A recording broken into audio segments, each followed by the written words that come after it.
الحمد لله نحمده ونستعينه ونستغفره ونعوذ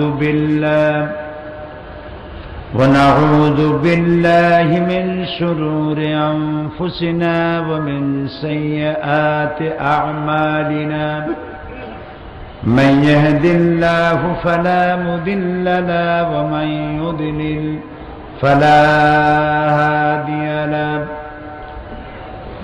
ونشهد أن لا إله إلا الله وحده لا شريك له ونشهد أن سيدنا وحبيبنا ومولانا محمدا عبده ورسوله الذي أرسله بالحق بشيرا ونذيرا وداعيا إلى الله بإذنه وسراجا منيرا।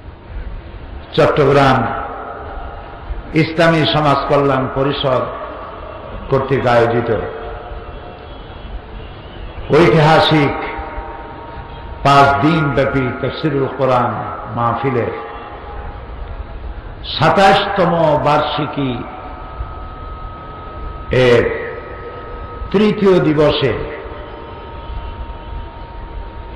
যে আল্লাহ রাব্বুল আলামিন আমাদেরকে এখানে উপস্থিত করেছেন, সভাপতিত্ব করছেন শেখুল হাদিস হযরতুল আল্লাহ মাওলানা শামসুদ্দিন সাহেব। আজকের বিশেষ অতিথি চরমনাইর কতবে বাঙ্গাল হযরতুল আল্লাহ মৌলানা সৈয়দ ইসহাক সাহেব নওয়ারাল্লাহু মারকাদাহু ওয়াজআলাল জান্নাতা মাসওয়াহু। তার কলিজার টুকরা সন্তান চরমনাইয়ের মেঝো পীর হযরত মৌলানা সৈয়দ কাউসার বিন ইসহাক সাহেব, হাজারাত উলামায়ে কেরাম, সম্মানিত চট্টগ্রাম এবং বাংলাদেশের বিভিন্ন প্রান্ত থেকে আগত, পার্শ্ববর্তী দেশসমূহ থেকে আগত সম্মানিত ভাইয়েরা, পর্দার আড়ালের মা এবং বোনেরা, সুপ্রিয় সাংবাদিক বৃন্দ, আসসালামু আলাইকুম ওয়া রাহমাতুল্লাহি তাআলা ওয়া বারাকাতুহু।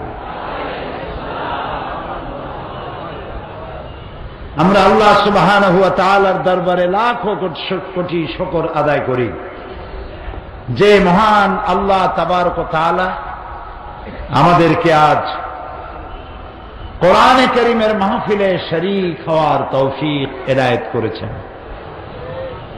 মনিবের দরবারে বিনীতভাবে শুকর আদায় করি আলহামদুলিল্লাহ। প্রাণ খুলে বলি আলহামদুলিল্লাহ। রব্বানা লাকাল হামদ হামদান কাসীরান তাইয়্যিবান মুবারাকান ফীহি ইয়া রাব্বি লাকাল হামদু কামা ইয়ানবাগি লিজালালি ওয়াজহিকা ওয়া আযীমি সুলতানিকা। মহান আল্লাহ সুবহানাহু ওয়া তাআলা আমাদেরকে কোরআনের মাহফিলে এনেছেন। এটি তো এখন আর রজবালি ময়দান নয়, এটি এখন প্যারেড ময়দান নয়, এখন এটি আল্লাহর জান্নাতের টুকরা, যেখানে কালামে রব্বানি বয়ান করা হয়, সারাক্ষণ আল্লাহর জিকির আজকারে ভরপুর থাকে। কোরআনের কথা, হাদিসের কথা, মনুষ্যত্বের কথা, মানব সভ্যতার কথা, সমাজের কথা, রাষ্ট্রের কথা, মানুষের জীবনের উন্নয়নের কথা আল্লাহর কোরআন দিয়ে বোঝানো। এর থেকে সুন্দর মাহফিল আর কি হতে পারে? যারা বক্তব্য রাখেন বিভিন্ন সময়, ওইসব বক্তব্যের পেছনে কোরআনের কোনো দলিল নাই, হাদিসের কোনো দলিল নাই, আন্দাজ এবং অনুমানের উপরে তারা বক্তব্য রাখেন। লোকেরা আশায় আশান্বিত হয়ে অনেক কিছু পাবে, না খাইয়া মরবে না, সুখ পাবে, শান্তি পাবে, এইসব চিন্তা করে ওই সব লোকদের পেছনে দৌড়ায়। চিত্রটা কোরআন শরীফে আল্লাহ তাআলা কি সুন্দর ফুটিয়ে তুলেছেন। ওয়াল্লাযীনা কাফারু আমালুহুম কাসারাবিন বাকিয়াতিন ইয়াহসাবুহু আয-যামআনু মা। যারা নাকি মহাসত্যের অস্বীকারী, তাদের আমলটা হচ্ছে এরকম যেন মরুচারী তৃষ্ণার্ত ব্যক্তি মরুভূমির উপর থেকে চলতে গিয়ে যখন আকণ্ঠ তৃষ্ণার্ত হয়, পিপাসার্ত হয়, তখন সে সামনে দেখে পানির মতো। আমাদের দেশ মরুভূমি না হলেও রাস্তায় কিন্তু মরীচিকা দেখা যায়। চট্টগ্রামের ভাইয়েরা, আপনারা কি মরীচিকা দেখছেন? ওনারা আর কথা ন বুঝো। এই যে রাস্তার উপরে চলতে গিয়ে দূরে দেখা যায় পানি চিকচিক করছে, আসলে কি পানি? এটারে কি বলে?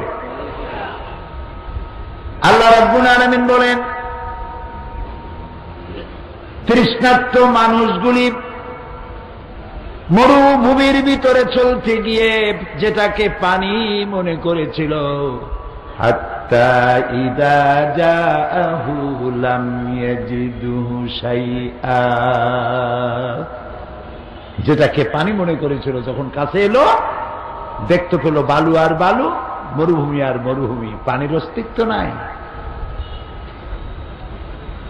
সুতরাং পৃথিবীতে মানুষেরা শান্তির জন্যে, সমৃদ্ধির জন্য, কল্যাণের জন্য, মানবতার জন্য, মানবাধিকারের জন্য যেসব নেতাদের পেছনে ঘুরে বেড়ায়, যাদের কথার পেছনে কোরআনের দলিল নাই, হাদিসের দলিল নাই, তারা যে রাস্তা দেখায়, পথ দেখায়, সবটা মরীচিকা। কিয়ামত পর্যন্ত পিছনে ঘুরে ঘুরে শান্তি পাওয়া যাবে না। আপনি যদি জিকির করেন 1000 দ্বারা তসবিহ নিয়ে সকালবেলায়, শান্তি শান্তি শান্তি শান্তি, সকালে 1000 বার, বিকালে 2000 বার, এই শান্তি শান্তি চিল্লাইতে চিল্লাইতে মাথায় যন্ত্রণা বাড়বে, গলা শুকায় যাবে, শান্তি পাওয়া। শান্তি পেতে হলে, নিরাপত্তা পেতে হলে আসতে হবে ইসলামের কাছে। কার কাছে? মানুষ যদি চোখে দেখে তাহলে আর শোনা কথায় তো কোনো লাভ নাই। ইসলাম যে শান্তি, তার নমুনাটাই মাহফিল। এটা কি ঠিক নয়? দেখুন তো, আপনাদের চতুর্দিকে তাকায় মাঝখানে কোনো পুলিশ আছে নাকি? কেউ তো বলে না, ভাই বসেন বসেন, হাতে ধরি, পায়ে ধরি, বসেন বসেন। জনসভাগুলি দেখেন, কেউ দাঁড়ায় থাকে, কেউ সিগারেট টানে, কেউ চিনেবাদাম খায়, কেউ সিগারেট টান দিয়ে উপরে ফু দিয়ে দেখে ফু গেল কদ্দুর। এত পুলিশ, এত র্যাব, পাও ধরিয়া বসাইতে পারে। আবার এই সব লোকদেরকে আনতে গেলে পয়সা দেওয়া লাগে, গাড়ি ভাড়া, বাস ভাড়া।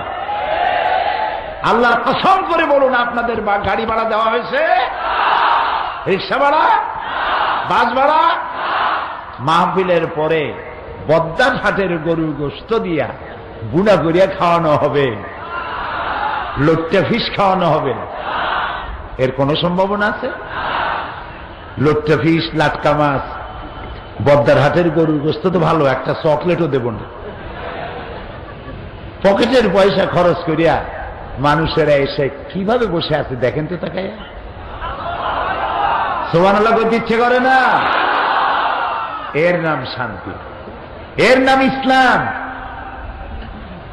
বেটারা আমাদের কি মানবাধিকার শিখাও, তাই না? নির্বাচনের বাতাস বইতেছে দেশে। অবশ্য আমি নির্বাচনী বক্তৃতা করতে আসিনি, কথার কথা বলছি। নির্বাচনী বাতাস শুরু হয়ে গেছে না?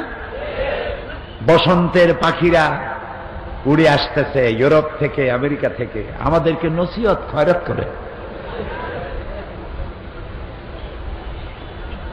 দুঃখে হাসবো না কানবো বুঝে আসে না।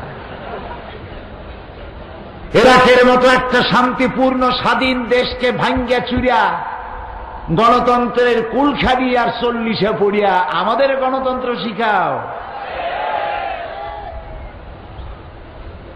আফগান ধ্বংস করেছ, ইরাক ধ্বংস করেছ, চেচনিয়া বসনিয়া ধ্বংস করেছ, মানবাধিকার দুপায় দলিত মতিত করে শেষ করেছ। আমাদের শিখাইতে আইসো না, আমাদের কাছ থেকে শিখে যাও। সমাজ বিনির্মাণে, অর্থনৈতিক সমৃদ্ধি, মানুষে মানুষে ভালোবাসা, প্রীতি, প্রেম। হিন্দু, মুসলমান, খ্রিস্টান, বৌদ্ধ একসাথে বাস করে কেমনে? পূজা আর রোজা একসাথে রাখে কেমনে? আমেরিকা, ইউরোপ, বাংলাদেশ থেকে শিক্ষা গ্রহণ করে যাও।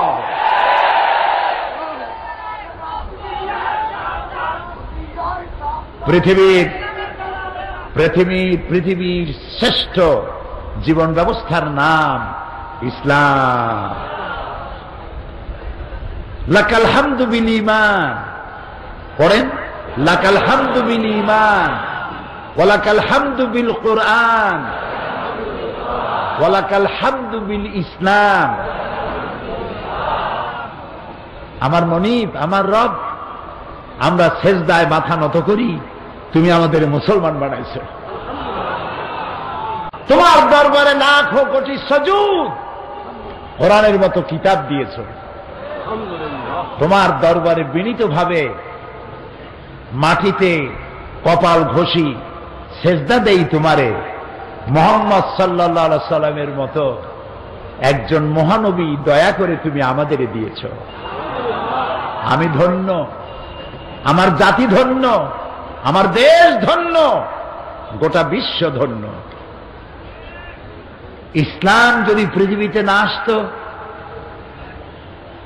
শুনতে একটু কঠিন মনে হতে পারে, কিন্তু তারপরে আমি বলবো, কারণ সত্য কথা বলতে পিছপা হওয়ার লোক আমি নই। ইসলাম যদি আল্লাহ দুনিয়ায় না দিতেন, এই পৃথিবীতে মানুষ বাসের উপযোগী হতো না, পৃথিবী হতো জানোয়ার বসবাসের উপযোগী। ইসলাম দিয়ে মানুষকে প্রীতি, প্রেম আর ভালোবাসা দিয়ে আল্লাহ তাআলা ভরে দিয়েছেন দুনিয়া। সুবহানাল্লাহ।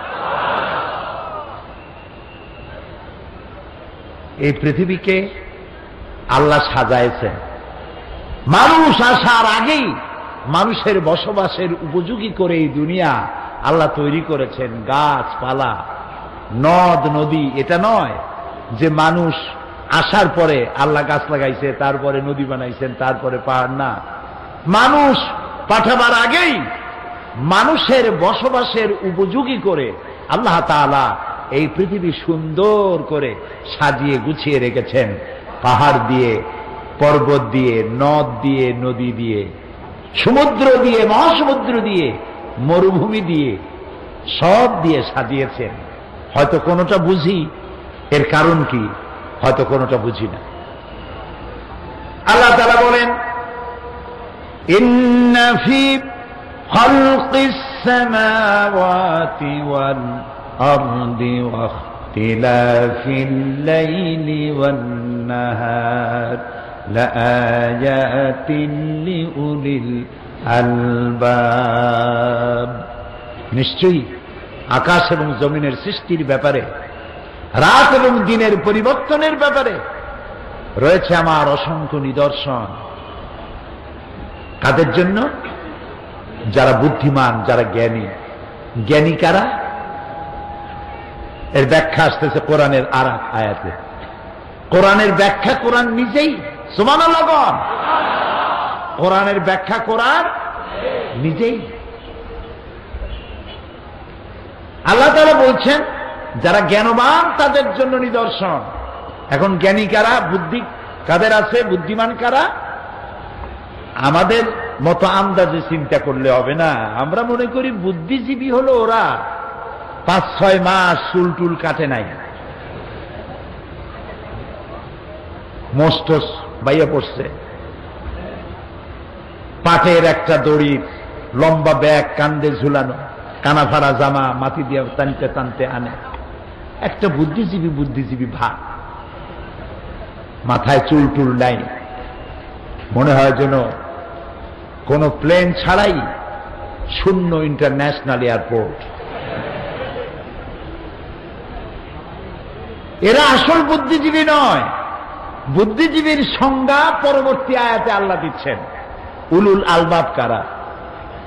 আল্লাযীনা ইয়াযকুরুনাল্লাহা কিয়ামান ওয়া কুউদান ওয়া আলা জুনুবিহিম ওয়া ইয়াতাফাক্কারুনা ফি খালকিস সামাওয়াতি ওয়াল আরদ।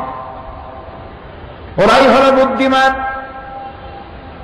ওরাই হলো চিন্তাশীল, ওরাই হলো জ্ঞানবান, যারা দাঁড়ানো অবস্থায়, বসা অবস্থায়, শোয়া অবস্থায় আমার সৃষ্টি নৈপুণ্যতা দেখে অবাক বিস্ময় বিস্ফারিত নেত্রে তাকায়, আর আমার সৃষ্টি জগৎ ইত্যাদি অবলোকন করে হঠাৎ করে মুখ থেকে বেরিয়ে যায়, রব্বানা মা খালাকতা হাযা বাতিলান সুবহানাকা ফাকিনা আযাবান নার।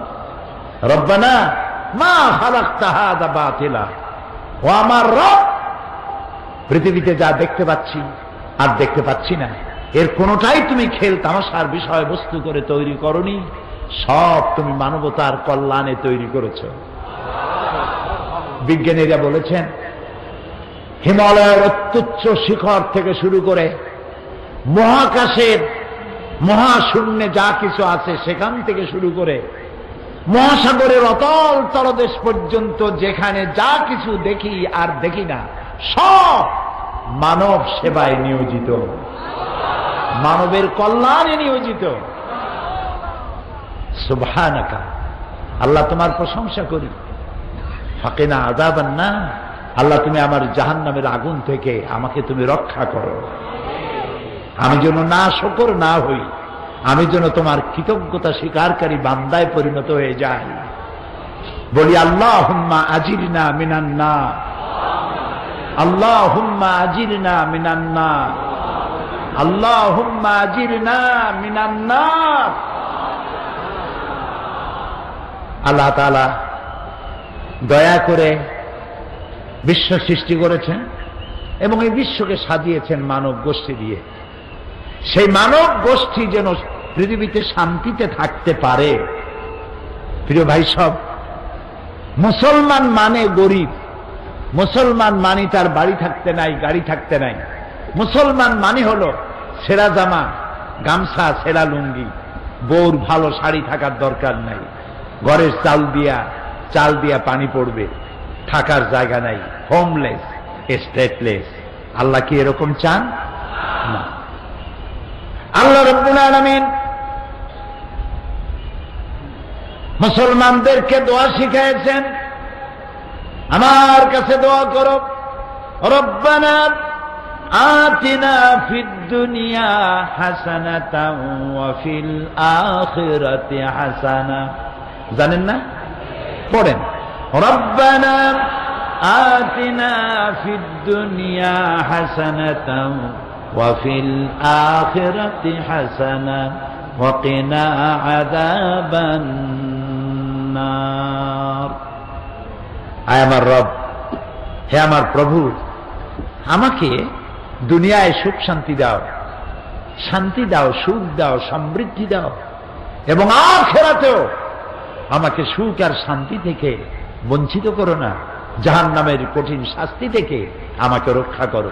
তাহলে মানুষেরা, বিশ্বজুড়ে মানুষের দাবি হলো দুইটা, চাহিদা দুইটা। কয়টা বলেন তো? একটা হলো দুনিয়ায় চাই কি, বোঝেন না কথা? একটা চাই দুনিয়ায় কি চাই, আর আখিরাতে চাই কিসের থেকে মুক্তি?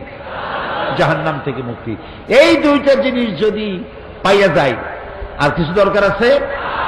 সেই কথাগুলি বলবো ইনশাআল্লাহ। বলেন ইনশাআল্লাহ।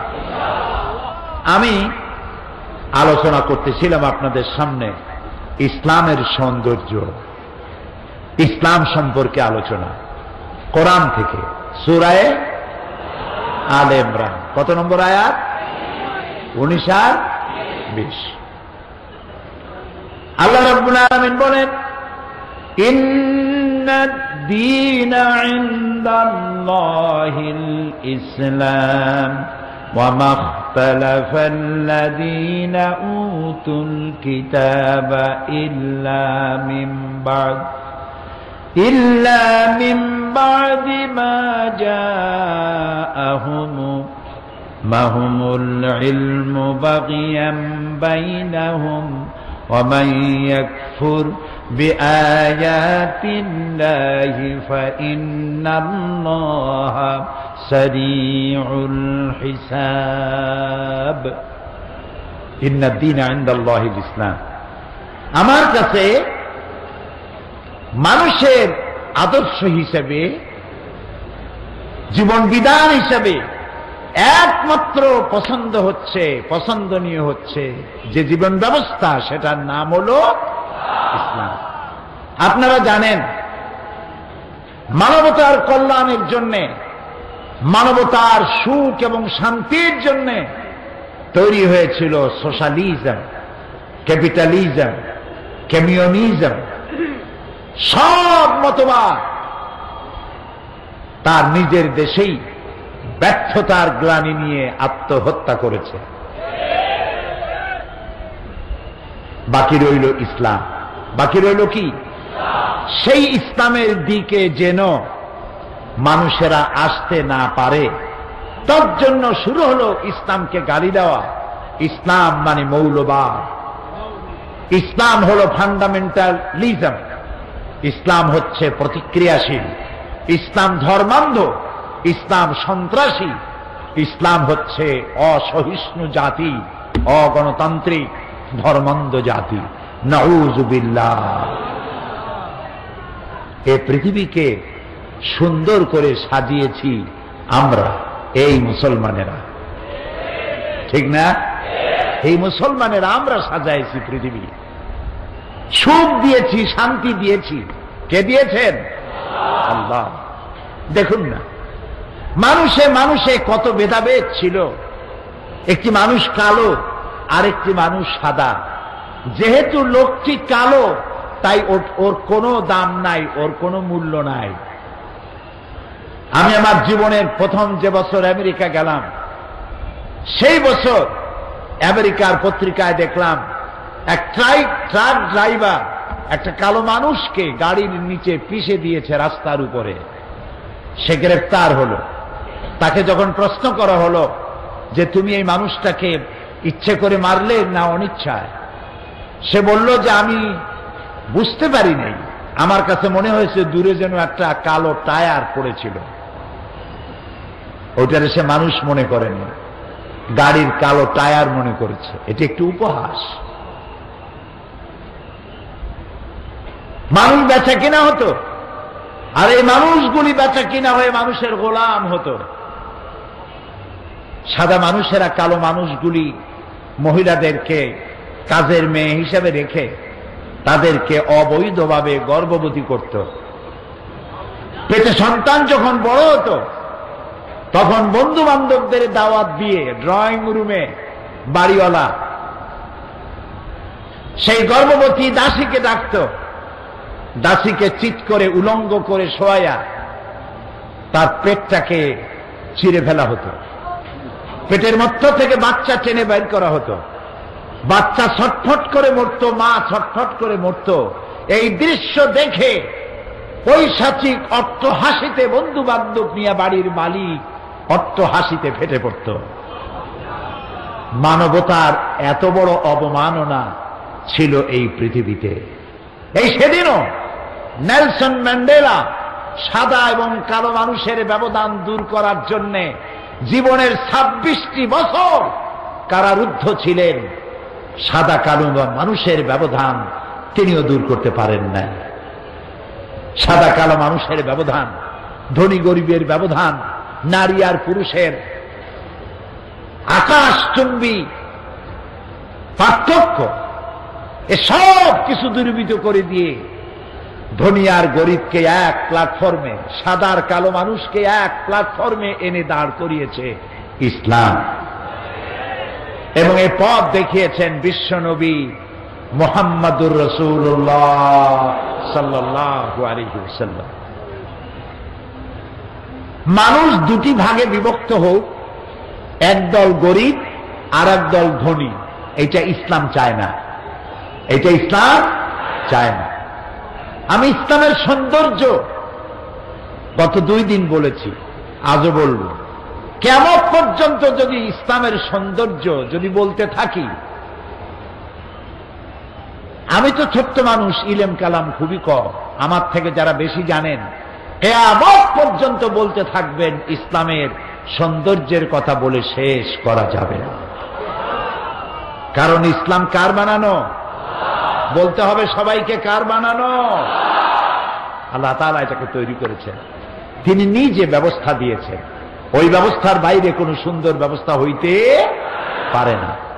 এজন্যই কোরআনের ব্যাখ্যার শেষ নাই। সমুদ্রের পানির শেষ আছে, সমুদ্রেরও কোনো কুল কেনারা আছে, কিন্তু কোরআনের কোনো কুল কেনারা নাই। আল্লাহ রাব্বুল আলামিন বলেন, قُلْ لَوْ كَانَ الْبَحْرُ مِدَادًا لِكَلِمَاتِ رَبِّي لَنَفِدَ الْبَحْرُ قَبْلَ أَنْ تَنْفَدَ كَلِمَاتُ رَبِّي وَلَوْ جِئْنَا بِمِثْلِهِ مَدَدًا। হে নবী, আপনি বলুন, তাম পৃথিবীর সমস্ত সমুদ্র আর মহাসমুদ্রের পানিগুলি যদি কালি হয়ে যায়, আর তাই দিয়ে যদি আমার রবের কালেমার ব্যাখ্যা লেখা যদি শুরু হয়ে যায়, লিখতে লিখতে তাম পৃথিবীর সমস্ত পানিগুলি শেষ হয়ে যাবে, আমার রবের কালেমার ব্যাখ্যা লেখা শেষ হবে না। ইসলাম দুনিয়াকে ঋণী করে ফেলেছে, সুবহানাল্লাহ। ধনী আর গরিব এই 2 শ্রেণীর ভিতরে সমন্বয়, কম্বিনেশন, সমন্বয় করে দিয়েছে আমার ইসলাম, সুবহানাল্লাহ।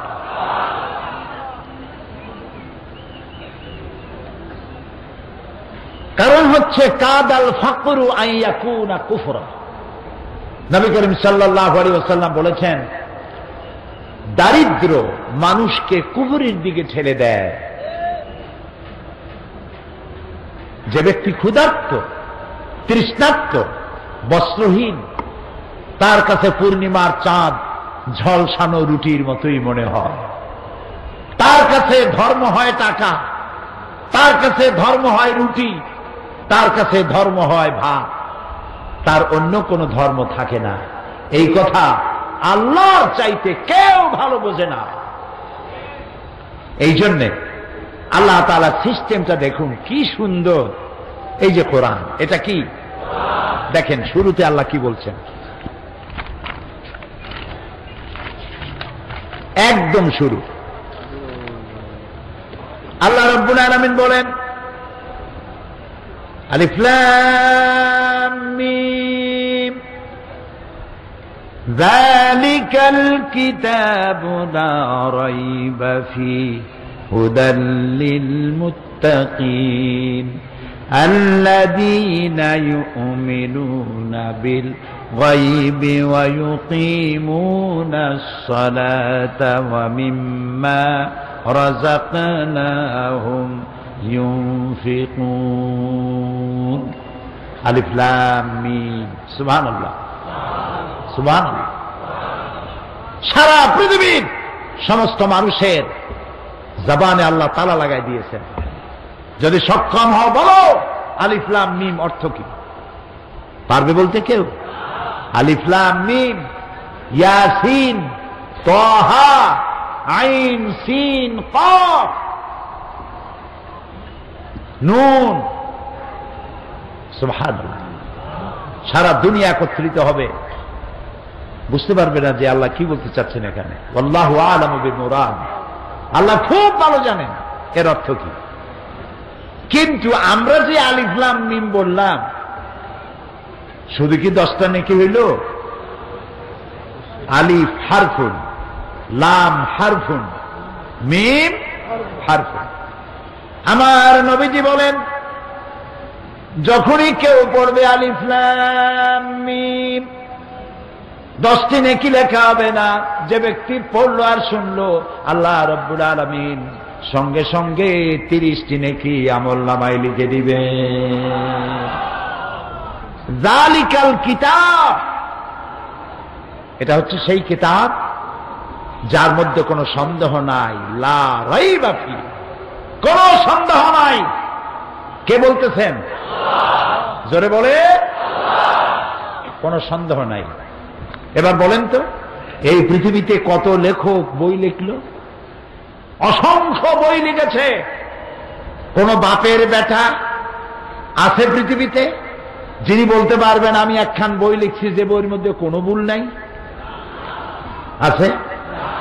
নাই। এই একখানি কিতাব, যে কিতাবের সাহেব, যে কিতাবের মালিক, তিনি বলেছেন এই কিতাবে কোনো সন্দেহ নেই। সমস্ত বই শুরু হয়, যিনি বই লেখেন তার নিজের দুর্বলতা প্রকাশের মধ্য দিয়ে ভূমিকায় লেখেন। এই বই লিখতে গিয়ে তত্ত্ব এবং তথ্য বানান বিভ্রাট জনিত ভুল থাকতেই পারে। কোন সহৃদয় পাঠক যদি আমাকে জানান, পরবর্তী সংস্করণে পরিশুদ্ধ করতে বাধ্য থাকিব। ঠিক না? না এইরকম লেখে আমি একখান বই লিখছি, ভাইয়ের আমার, বোনের আমার, এইরকম বই পৃথিবীতে কেউ লিখতে পারে নাই। পারবে কেউ বলতে? এ বইয়ের মালিক যিনি, কে মালিক? সব বইয়ের লেখকরা শুরু করে নিজের দুর্বলতা দিয়ে। এ বইয়ের মালিক যিনি, এ কিতাবের মালিক যিনি, তিনি শুরু করেছেন তার প্রশংসা দিয়ে। শুরুই হলো আলহামদুলিল্লাহি রাব্বিল আলামিন।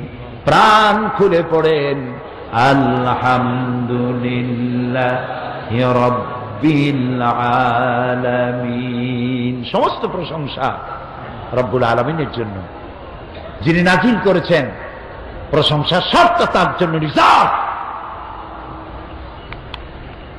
আপনি প্রশংসা করবেন যার তার। নামাজ নাই, রোজা নাই, আল্লাহ নাই, পরকাল নাই, চিন্তা নাই, নাস্তিক, মুরতাদ, তার প্রশংসা করছেন। ইযা মুজিহাল ফাসিকু ইহতাজ্জাতিল আরশ, যখন কোন ফাসিকের প্রশংসা করা হয়, যে নামাজ পড়ে না, রোজা রাখে না, আল্লাহ বিশ্বাস করে না, এমন লোকের প্রশংসা যখন করা হয়, আল্লাহর আরশ গোসায় থরথর করে কাঁপতে থাকে। প্রশংসার মালিক কে? বলি আল্লাহ, আল্লাহ, আল্লাহ। সমস্ত প্রশংসার মালিক তিনি। আর যে কিতাব দিয়েছেন নির্ভুল। যদি কেউ মনে করে এর মধ্যে ভুল আছে, ঈমান থাকবে? থাকবে না। কোরআনের শুরুতেই আল্লাহ বললেন, এইটা আমি এটা মুত্তাকিনদের জন্য হেদায়েত দেবে। মুত্তাকিন কারা? এই যে কোরআনের তাফসীর, কোরআন দিয়া এক আয়াতের তাফসীর আর এক আয়াত। সুবহানাল্লাহ। আমি বিগত অর্ধ শতাব্দী কোরআনের ছাত্র হিসেবে আমার আন্দাজে মুফাসসির কয়, কি এর মুফাসসির? আমি কোরআনের ছাত্র, তালিবে ইলম। আমার দৃষ্টিতে কোরআনের মতো শ্রেষ্ঠ ওয়াজের কিতাব পৃথিবীতে আর পাই নাই। এটা শ্রেষ্ঠ ওয়াজের কিতাব। ফাযাক্কির ফাইন্না যিকরা তানফাউল মুমিনিন। হে কোরআন দিয়ে ওয়াজ করো, কোরআন স্মরণ করো, কোরআন তেলাওয়াত করো, মুমিনদের ফায়দা হবে। এটা এমন কোরআন, ওয়াইযা তুলিয়াত আলাইহিম যাদাতুহুম ঈমানা। যখন তেলাওয়াত করা হয়, ওয়াজিলাত কুলুবুহুম, কোরআন শুনবে আর মুমিনের কলিজা কাঁপতে থাকবে। তেলাওয়াত শুনবে, ঈমান বেড়ে যাবে। সুবহানাল্লাহ, সুবহানাল্লাহ। এতগুলা মানুষ পোলাও, কোরমা, বিরিয়ানি খাওয়াবার জন্য বসায় রাখা যাবে? মানুষ কুকুর না যে খাবারের লোভে ঘন্টার পর ঘন্টা বসে থাকবে। এ মানুষ কোরআনের ভিখারি, কোরআনের কাঙ্গাল। আমি সেই জন্য বলি, কোরআনের তাফসীরের নাম শুনে যে জনতা ঢেউ নামে, আল্লাহর কসম সাইদির কোন কেরামতি নাই। সবটা কেরামতি আল্লাহ তাআলার কোরআনের মুজিজা।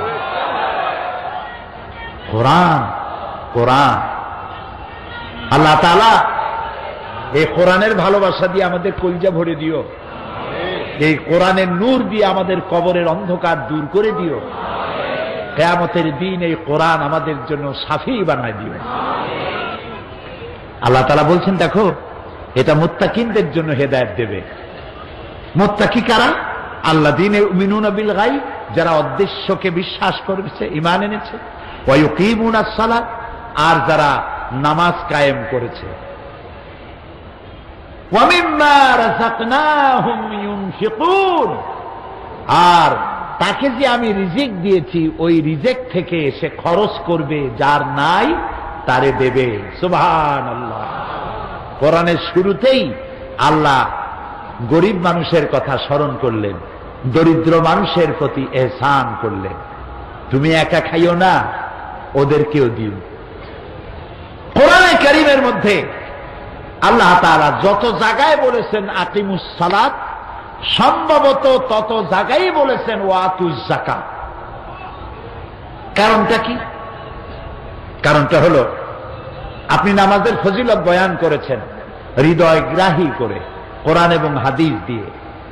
একটি লোক দুদিন না খাওয়া, আপনার ওয়াজে নামাজের প্রতি আকৃষ্ট হয়েছে ঠিকই, উজু করে নামাজ পড়তে দাঁড়ায়ছে ঠিকই, কিন্তু তার পেটের মধ্যে ক্ষুধার যন্ত্রণা। তার চোখের সামনে বিবর্ণ স্ত্রীর চেহারা, ক্ষুধার্ত পেট তার স্ত্রী, ছিন্ন বসনা স্ত্রী, কাপড় চোপড় ছেঁড়া, তার পেটে খাবার নাই। সন্তানগুলি ক্ষুধার জ্বালায় চক্ষু দুটো কোটারগত হয়েছে, তাদের ক্ষুধার আর্তনাদ তার কানের মধ্যে আসতে থাকে। ও নামাজের মধ্যে খুশু খুদু হতে পারে না, আগ্রহ নামাজে বসতে পারে না। সে তো মানুষ, সে তো ফেরেশতা না। এই কথাটা আল্লাহ সব থেকে ভালো বুঝলেন। সুবহানাল্লাহ। এই জন্য আল্লাহ তাআলা বলেছেন আকিমুস সালাত ওয়া আতুজ যাকাত। তার অর্থই হলো, নামাজ প্রতিষ্ঠা হতেই পারে না যাকাত ভিত্তিক অর্থ ব্যবস্থার সুষম বন্টন নীতি ব্যতি রেখে। ইকুয়াল ডিস্ট্রিবিউশন, ইনসাফ ভিত্তিক বন্টন ব্যবস্থা থাকতে হবে। সবার কাছে খাবার পৌঁছে দিতে হবে। আপনারা কি মনে করেন এই বক্তব্যটা কোনো দার্শনিক বা রাজনৈতিক নেতার, যে মানুষের না আগেই না কোন কেন শুনিয়ে তো নেবেন? তবে আমি জানি আপনারা রোদের চাইতে বালি গরম, আপনারা খুব ভালো বোঝেন, সেই জন্য প্রশ্ন করার আগেই জবাব দিয়ে বসেন।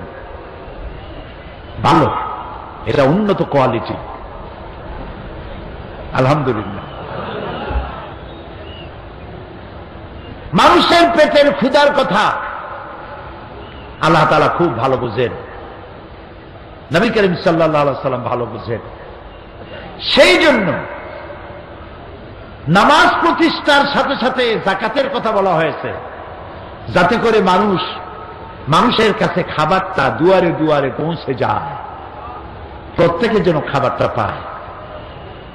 এই কথাটা কোনো দার্শনিক বা রাজনৈতিক নেতার কথা নয় যে খাদ্য, বস্ত্র, শিক্ষা, চিকিৎসা, বাসস্থান মানুষের মৌলিক অধিকার। এই যে কথাগুলি আপনারা শুনছেন না, এটা পৃথিবীর কোন দার্শনিক, কোন রাজনৈতিক নেতা বলে নাই।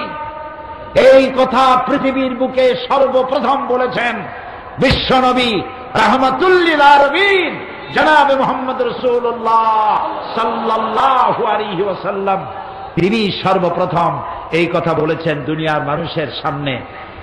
প্রত্যেকটি বনি আদম, মুসলমানের কথা বলেন নাই, প্রত্যেকটি আদম সন্তানের খাদ্য, বস্ত্র, শিক্ষা, চিকিৎসা, বাসস্থান এগুলি হচ্ছে ফান্ডামেন্টাল রাইটস, মৌলিক মানব অধিকার।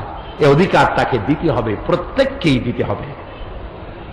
এই অধিকার আদায় করে দিতে হবে, প্রত্যেকের খাবার ঘরে ঘরে পৌঁছে দিতে হবে। এই জন্য আল্লাহ তাআলা যাকাতের বিধান করেছেন। এই যাকাত শুধুমাত্র নবী করিম সাল্লাল্লাহু আলাইহি ওয়াসাল্লামের জামানায় ছিল না, সব নবীদের উপরে যাকাত আদায় করা আল্লাহ তাআলা ফরজ করে দিয়েছিলেন। وَجَعَلْنَاهُمْ أَئِمَّةً يَهْدُونَ بِأَمْرِنَا وَأَوْحَيْنَا إِلَيْهِمْ فِعْلَ الْخَيْرَاتِ وَإِقَامَ الصَّلَاةِ وَإِيتَاءِ الزَّكَاةِ وَكَانُوا لَنَا عَابِدِينَ। আমি তাদেরকে জনগণ নেতা বানিয়েছি, আর তারা আমার হুকুম মোতাবেক জনগণকে পথ প্রদর্শন করত। আমি তাদের কাছে ওহী করেছিলাম কল্যাণমূলক কাজ করার জন্য, সালাত কায়েম করার জন্য, আর যাকাত পরিশোধ করার জন্য। যাকাত আদায় করতে হবে। যাকাত আর সুদ দুইটার মধ্যে আকাশ আর জমিনের পার্থক্য, বোঝেন কথা? আরেকটি কথা বলে নেই, আল্লাহ যা যা বানিয়েছেন শয়তান তার উল্টা আরেকটা বানাইছে। এটা জানেন কিনা? শয়তান তো আসলেই শয়তান, খাঁটি শয়তান। আল্লাহ তাআলা তিনি পৃথিবীতে দিলেন খেলাফত। কি দিয়েছিলেন? খেলাফত। শয়তান দিল মুলুকিয়া, রাজতন্ত্র। আল্লাহ দিলেন খেলাফত, শয়তান দিল রাজতন্ত্র। আল্লাহ তাআলা অর্থনৈতিক সুবিধা দেওয়ার জন্য, ইকুয়াল ডিস্ট্রিবিউশনের জন্য আল্লাহ দিলেন যাকাত। শয়তান বানাইল কি? সুদ। আল্লাহ তাআলা পৃথিবীর মানব মণ্ডলীকে সুখী সমৃদ্ধশালী করার জন্য জীবন ব্যবস্থা হিসাবে দিলেন কি? মাশাআল্লাহ, এই তো বুঝে ফেলেছেন। কি দিলেন? ইসলাম। শয়তান এর উল্টা মানুষের সামনে দিল ধর্মনিরপেক্ষ মতবাদ। ধর্মনিরপেক্ষ মতবাদ কার আবিষ্কার? জোরে বলে। আর ইসলাম কার? আল্লাহ তাআলা। আল্লাহ তাআলা তিনি দিলেন ইসলাম, আর শয়তান দিল ধর্মনিরপেক্ষ মতবাদ। আল্লাহ রাব্বুল আলামিন কোরআনে কারীমের মধ্যে যাকাতের কথা বলেছেন। যাকাত আদায় করতে হবে। আকিমুস সালাত ওয়া আতুজ যাকাত, নামাজ প্রতিষ্ঠা করো আর যাকাত আদায় করো। এই যাকাত আদায় করবে সরকার, ডিস্ট্রিবিউট করবে সরকার। এখানে একটা সাইকোলজি আছে, মনস্তাত্ত্বিক ব্যাপার আছে। মনস্তাত্ত্বিক ব্যাপারটা কি? ধরুন আপনি যদি কারো কাছ থেকে টাকা ধার নেন, অথবা আপনাকে টাকা পয়সা দেওয়া হয় অনুগ্রহ করে, সেই লোকটাকে যখনই আপনি দেখবেন আপনার মাথাটা নত হয়ে যাবে, ইচ্ছায় হোক অনিচ্ছায় হোক, ঠিক কিনা? এই জন্য আল্লাহ চান না তার সৃষ্টির সেরা বান্দা আর একজন মানুষের সামনে মাথা নত হোক, এটা আল্লাহ চান না। আরেকটি জিনিস লক্ষ্য করুন প্রিয় ভাই সব, পৃথিবীর সমস্ত প্রাণী যখন খাবার খায় তখন তার মুখটা তার রিস্কের সামনে নত করে দেয়। গরু ঘাসের উপরে মুখ লাগায়, ছাগল ঘাসের উপরে মুখ লাগায়, সাপ হোক, কুমির হোক, মুরগি হোক, হাঁস হোক, প্রত্যেকটি প্রাণী তার খাদ্যের মধ্যে মাথা ঝুঁকাইয়া খাবার খায়। একমাত্র মানুষ সে যখন খাবার খায় প্লেটের মধ্যে কামড় দিয়ে খায় না। প্লেটে যদি চাটেও তাহলে অন্য প্রাণীর মতো মাথা নিচু করে চাটে না, প্লেটটা উঁচা করে চাটে। খাবারটা উঠাই নিয়া উঁচু করা মুখে দেয়, কারণ আল্লাহ চান আমার সৃষ্টির সেরা মানুষ ওর মাথা যেন রিজেকের সামনে নত না হয়, ওর মাথাটা নত হবে শুধুমাত্র রাজ্জাকের সামনে, আর কারো সামনে না। কাজী অনুগ্রহ দান এটি যেন মানুষের কাছ থেকে নিতে গিয়ে তার মাথা যেন নত না হয়, সেই জন্য এটাকে কালেকশন করবে সরকার। আর সরকারের কাছ থেকে টাকা নিতে কারো মন ছোট হয় না, কারণ আমি গভর্নমেন্টকে ট্যাক্স পে করি, গভর্নমেন্ট আমার টাকা দিয়ে চলে, আমার ভাইয়ের টাকা অন্যের টাকা দিয়ে, সুতরাং সে আমাকে সাহায্য করতে বাধ্য, সরকারের কাছে মাথা নত হয় না। এই জন্য যাকাত আদায় করবে কে আর দিবে কে? সরকার। কোথায় পাইলাম এ কথা? কোরআন। কোথায় পেয়েছি? আল্লাহ রাব্বুল আলামিন বলেন, الذين إن مكناهم في الأرض أقاموا الصلاة وآتوا الزكاة وأمروا بالمعروف ونهوا عن المنكر ولله عاقبة الأمور الذين إن مكناهم في الأرض। আমি যদি মুমিনদের ক্ষমতা দেই, মুমিনেরা যদি কখনো ক্ষমতায় আসে, 4 দফা কাজ করবে। কয় দফা? 4 দফা। আল্লাহ কিন্তু দুইটাই বলেছেন, মুমিনরা ক্ষমতায় আসলে কি করবে আর শয়তানেরা ক্ষমতায় আসলে কি করবে, দুটো আল্লাহ বলছেন। যারা আল্লাহর নাফরমান, যারা ইসলামকে বরদাস্ত করতে পারে না, ধর্ম নিরপেক্ষ মতবাদের গোলাম, ওরা যদি ক্ষমতায় আসে 2 দফা কাজ করবে। সূরা বাকারা। কয় দফা? 2 দফা। 1 নম্বর কাজ তারা করবে, তারা হাজ এবং নসল, জমিনের ফসল নষ্ট করবে আর নসল নষ্ট করবে, বংশানুক্রমে মানুষ হত্যা করবে, আর সমাজের সব থেকে সম্মানিত ব্যক্তিদেরকে বেইজ্জত করবে। এটা হলো তাদের 2 দফা। কে বলেছেন? কে বলেছেন? আল্লাহ রাব্বুল আলামিন বলেন, আমার মুমিন বান্দারা তারা যদি ক্ষমতায় আসে 4 দফা কাজ তারা করবেন। প্রথম নম্বরে ক্ষমতায় এসেই তারা জাতির জন্য নামাজ বাধ্যতামূলক করে দেবে। সুবহানাল্লাহ। তার অর্থ এই নয় যে হিন্দুদেরও নামাজ পড়া লাগবে, না, মুসলমান যারা নামাজ পড়তে তারা বাধ্য, এটি গভর্নমেন্ট অর্ডার করবে। ধর্মনিরপেক্ষ মতবাদের সাথে এখানে পার্থক্য এই, তারা বলে ধর্ম যার যার নিজের ব্যাপার, যার খুশি সে নামাজ পড়বে, রোজা রাখবে, এটা তার ব্যাপার, এটার সাথে রাষ্ট্রের কোনো সম্পর্ক নাই। এই কথা সম্পূর্ণ কোরআনের খেলাফ। কোরআন বলছে রাষ্ট্র নামাজ বাধ্যতামূলক করবে। কে বলছে? আল্লাহ। কি হবে তাতে? সুবহানাল্লাহ। কি হবে তাতে দেখেন, নামাজ বাধ্যতামূলক হবে। বেলা 1টার সময় সরকারের পক্ষ থেকে ঘোষণা থাকবে, বেলা 1টায় সমস্ত কলেজ, বিশ্ববিদ্যালয়, মাদ্রাসা, শিক্ষা প্রতিষ্ঠান, কল কারখানা, অফিস, আদালত বেলা 1টা থেকে 1:30 আধা ঘন্টার জন্য বিরতি। নামাজ পড়বে আর আহার গ্রহণ করবে। নামাজ বাধ্যতামূলক। এখন চিন্তা করেন, চট্টগ্রামের ডিসি, সাপোজ দৃষ্টান্তমূলক কথা,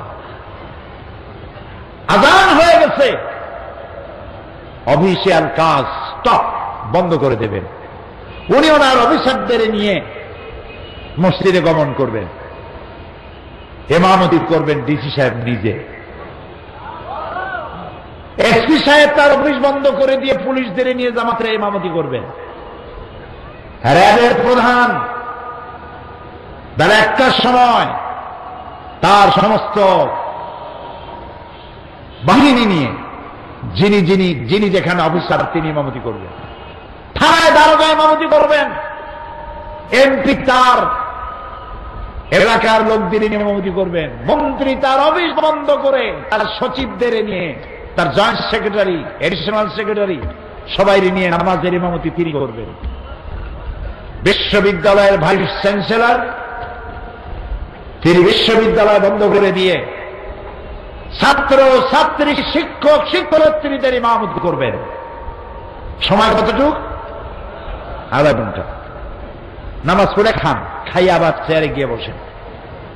এবার দেখুন, ইসলামগত বিজ্ঞানসম্মত যে এসপি, যে ডিসি নামাজের ইমামতি করে তার অফিসের লোকদের সামনে, যে ভাইস চ্যান্সেলর ইমামতি করে তার ছাত্র ছাত্রী আর শিক্ষক শিক্ষয়িত্রীর সামনে, এই বিশ্ববিদ্যালয় দিয়ে মাস্তান, গুন্ডা আর চাঁদাবাজ, ধর্ষণকারী ছাত্র বেরোতে পারে কি? যে পুলিশ, যে এমপি, যে মন্ত্রী ইমামতি করার যোগ্যতা রাখেন, তার অফিসের ভিতরে ঘুষ পিটাইয়াও খাওয়ানো যাবে না। এই কথাটাই আল্লাহ তাআলা বলেছেন, ইন্নাস সালাতা তানহা আনিল ফাহশাই ওয়াল মুনকার। নামাজ মানুষকে সকল প্রকারের পাপাচার আর অশ্লীলতা থেকে আল্লাহ তাআলা রক্ষা করে। সুবহানাল্লাহ। নামাজ বাঁচাইয়া দেয়। সেই নামাজ বাধ্যতামূলক করা হবে যদি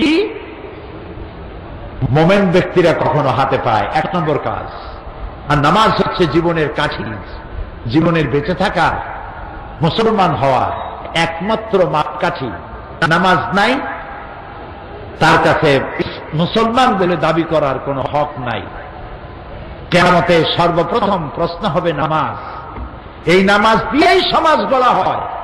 নামাজে আর সমাজে দারুণ মিল। সুবহানাল্লাহ বলবেন না? নামাজ পড়লেই সমাজ গঠন হবে। কিভাবে হবে? নামাজ পড়তে গেলে একটা জায়গা লাগবে না? আপনি এই জায়গাটা, সর্বপ্রথম শর্তই হচ্ছে শরীর পাক, কাপড় পাক, জায়গা পাক। এখন শরীর পাক, সাবান দিয়া গোসল করলেই শরীর পাক বাইরের দিক থেকে হলো। কিছু গোশের টাকা দিয়া বদ্দার হাটের গরুর গোশত চর্বিওয়ালা বাইসা বাইসা খাইছেন। বড় পাঙ্গাস মাছ, রূপচান্দা ঘুষের টাকা দিয়ে কিনা খাইছেন। লাখ সাবান দিয়া শরীর পরিষ্কার করেছেন, কিন্তু ভেতরের রক্তটা অপবিত্র রয়েই গেছে।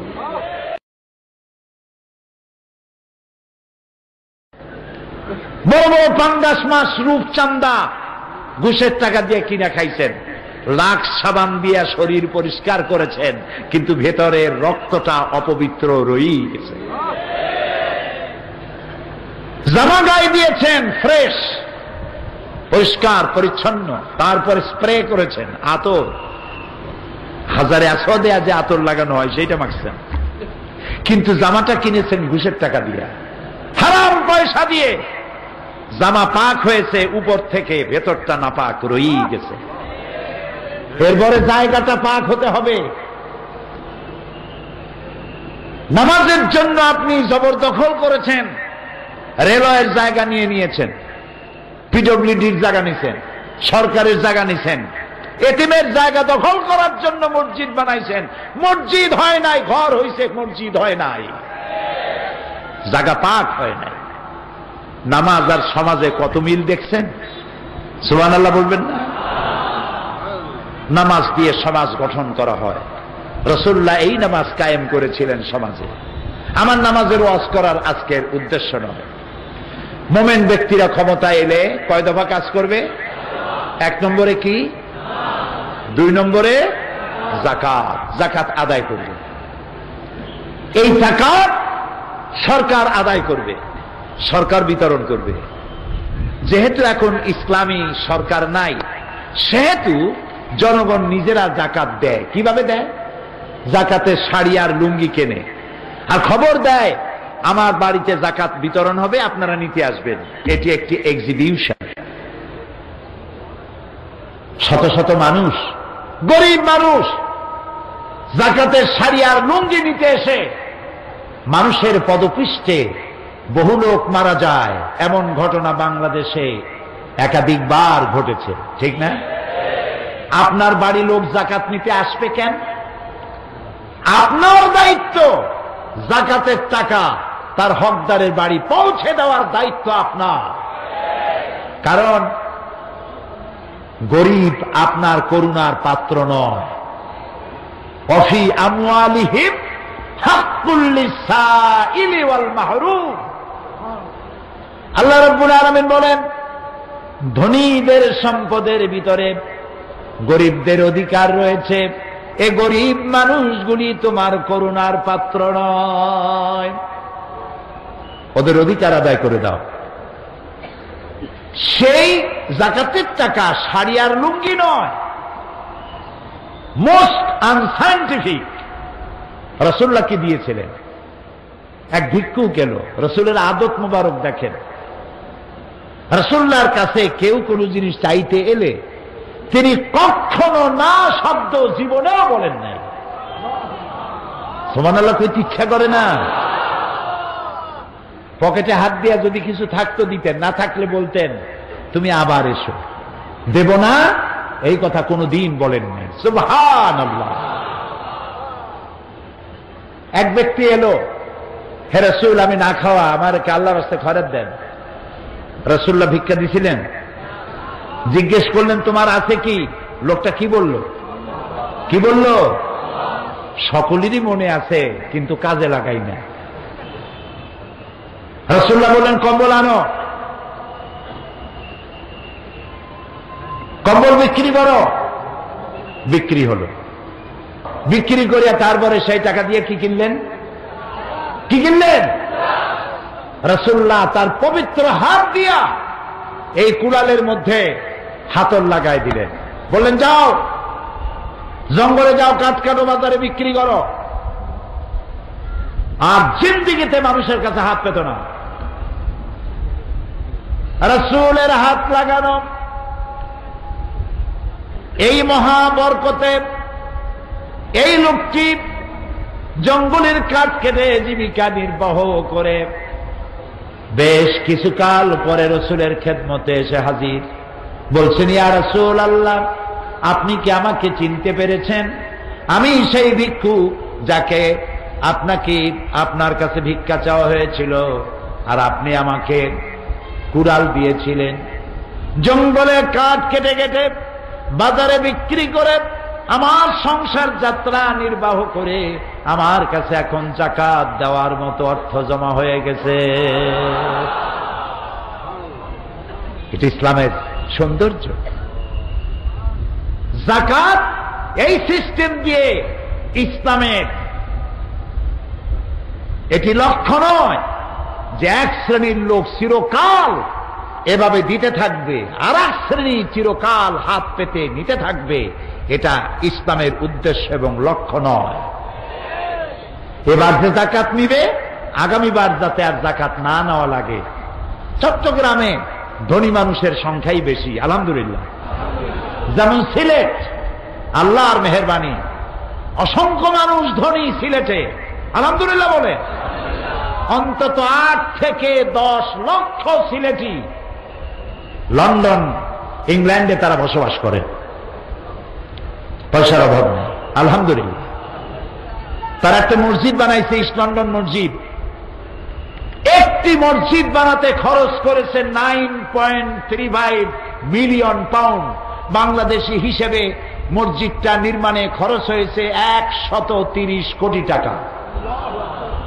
এসব টাকা মেয়ে লোকেরা, আমি যখন ওয়াজ করেছি ইস্ট লন্ডন মসজিদে, মসজিদের ফায়দা ফজিলত সম্পর্কে, মেয়ে লোকেরা গলার সোনার হার, হাতের চুড়ি, কানের ফুল সব খুলে খুলে দিয়েছে।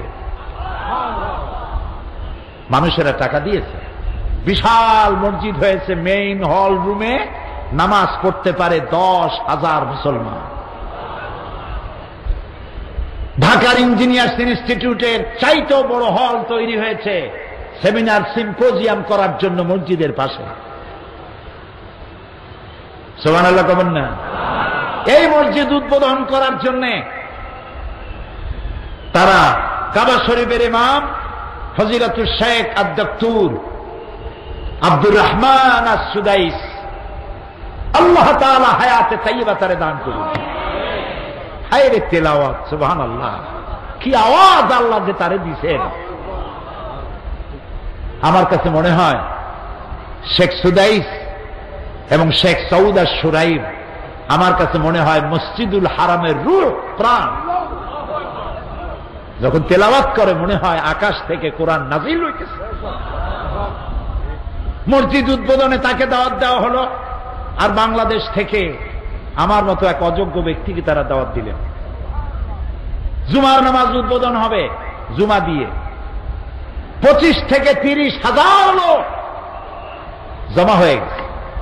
মসজিদ ভরা, মসজিদের ডান দিকে বাম দিকে হোয়াইট চ্যাপেল রোড, ফিলগেট স্ট্রিট ভর্তি, ডানে বামে পেছনে মানুষ ভরা।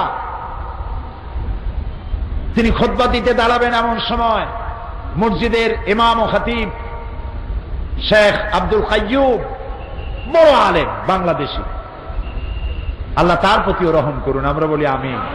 তিনি খুতবা দেন উর্দু, আরবি, ইংরেজি, বাংলা 4 ভাষায় খুতবা দেন। জবরদস্ত আলেম। তিনি বলছেন, শেখ, অন্তত 2 থেকে 2,500 মানুষ জায়গা পায় নাই সামনে দাঁড়ানো। এখন তারা করবে কি? এখন তো জুমা কোথাও পাবে না। তিনি বললেন, ফতোয়া হচ্ছে ইমামের পেছনে বা ডানে বামে দাঁড়াতে হবে। কিন্তু এমন পরিস্থিতি যদি কখনো হয় পেছনেও জায়গা নাই, ডানেও বামেও জায়গা নাই, তাহলে দাঁড়ায় দাঁড়ায় তামসানা দেখে ইমামের সামনে দাঁড়িয়ে নামাজ পড়লেও নামাজ হয়ে যাবে। সমস্ত নামাজ পড়ে মানুষেরা আনন্দ পেল, মজা পেল কাবা শরীফের ইমামের পেছনে। লন্ডনে যারা আছেন, সিলেটে বিভিন্ন মসজিদ করেছে তারা। এই মসজিদের সংখ্যা এখন লন্ডনে আজ থেকে 100 বছর পূর্বে মসজিদ ছিল মাত্র 1টি, আর এখন গ্রেট ব্রিটেনে মসজিদের সংখ্যা 8,000 ছাড়াই গেছে। তো ওইখানে যেমন ধনী মানুষ আছে, চট্টগ্রামেও সেরকম ধনী মানুষ আছে, আলহামদুলিল্লাহ। জেদ্দায় সৌদি আরবে মিসফালায় গেলেই হোটেল সাতকানিয়া ইন্টারন্যাশনাল, সুবহানাল্লাহ। জেদ্দায় যান, মক্কায় যান, আরাফাতে যান, মদিনায় যান, খালি সাতকানিয়ার জ্বালায় অস্থির। দুবাই, আবুধাবি, কাতার, আরব আমিরাত, চট্টগ্রাম দিয়ে ভরা, আলহামদুলিল্লাহ। তো ধনী মানুষরাই তো যাকাত দেয়। যাকাত কেমনে দিবে? যাকাত দেওয়ার জন্য আপনাদেরকে সিদ্ধান্ত নিতে হবে। আল আকরাব ফাল আকরাব, সর্বপ্রথম আপনার নিকটবর্তী আত্মীয় স্বজনকে দেবেন। সুবহানাল্লাহ। শুধু মায়েরা দেবেন না, বাবারে দিবেন না, স্ত্রীকে, মা বাপকে যাকাত দেওয়া জায়েজ নাই। এই যাকাত আপনি যখন দিবেন তখন একটু চিন্তা করেন যে আমার এবার যাকাতের টাকা হয়েছে 10 লাখ, এই টাকা দিয়ে আমার আত্মীয়দের মধ্যে এই কয়েকজন আত্মীয়কে এবার আমি প্রোভাইড করব। একজন গরিব যুবক, শিক্ষিত যুবককে একটা কম্পিউটার কিনে দিয়ে রাস্তায় বসায় দেন, সে ইনকাম করে পরবর্তী বছর আপনার কাছে আর যাকাত চাইতে আসবে না, ঠিক কিনা? একটা বিধবা রমণী তাকে যদি একটা সেলাই মেশিন কিনে দেন জাকাতের টাকা দিয়ে, সে তার পেট বাঁচাবার জন্য দেহ ব্যবসার মতো নিকৃষ্ট জঘন্য কাজে তার যাওয়া লাগবে না। ঠিক নয় কি? সমাজ কল্যাণকে মানুষ ওইভাবে এরপরে যে আসতেছি আমি আপনার কাছে, এরপরে গরিব এতিম মিসকিন ছোট্ট মানুষ, বাপ নাই, পেটের জ্বালায় চুরি করে ডাকাতি করে, কচু গাছ কাটতে কাটতেই তো মানুষ খুন করা শেখে, নাকি বলেন? ঠিক না? সেই গরিব এতিম বাচ্চাকে জুতা পালিশের বাক্স কিনে দেন 200 টাকা দিয়া, পাহাড়তলি রেল স্টেশনে পাঠায় দেন, মানুষের জুতা পালিশ করবে, পয়সা কামাই করবে। চীনাবাদামের দোকান দিয়ে দেন, পানের খেলি বানাবার দোকান দিয়ে দেন জাকাতের টাকা দিয়া। বেকার অশিক্ষিত যুবককে 2টা হালের বলদ কিনে দেন। সমাজ থেকে চুরি বিদায় হবে, ডাকাত বিদায় হবে, সন্ত্রাস বিদায় হবে, পকেটমার বিদায় হবে। হবে না? হবে না? এই অর্থনীতি কার? সমাজ কল্যাণ পরিষদ। আমার ভাই, আমার বন্ধু মাওলানা শামসুদ্দিন সাহেব বললেন সমাজ কল্যাণ পরিষদ তো সেটাই করে। তাই আমি বলছি যে আমি আসতেছি আপনার কাছে, আপনাদের জাকাতের একটা অংশ ওখানে দিলে ওই কামটাই হবে যে কামটা আপনি করতে পারেন না। আলহামদুলিল্লাহ বলেন। প্রিয় ভাই সব, একটা গরিব মানুষের মুখে যদি হাসি ফুটাইতে পারেন, একটা নফল হজের সওয়াব পেয়ে যাবে। আমি প্রায় এই কথাটা বলি। সম্রাট শাহজাহান তাজমহল বানাইছিলেন ওই বাজারে, যেই বাজারে টাকায় 8 মণ চাউল পাওয়া যেত।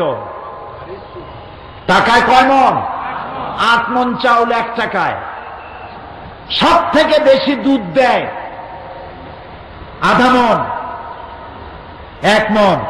এরকম একটা গাভীর দাম 3 টাকার বেশি ছিল না। সেই বাজারে 20 বছর বসে 22,000 শ্রমিক কাজে লাগাইয়া ওই বাজারের 20 কোটি টাকা খরচ করে স্ত্রীর প্রেমে পড়ে তাজমহল তৈরি করেছিলেন।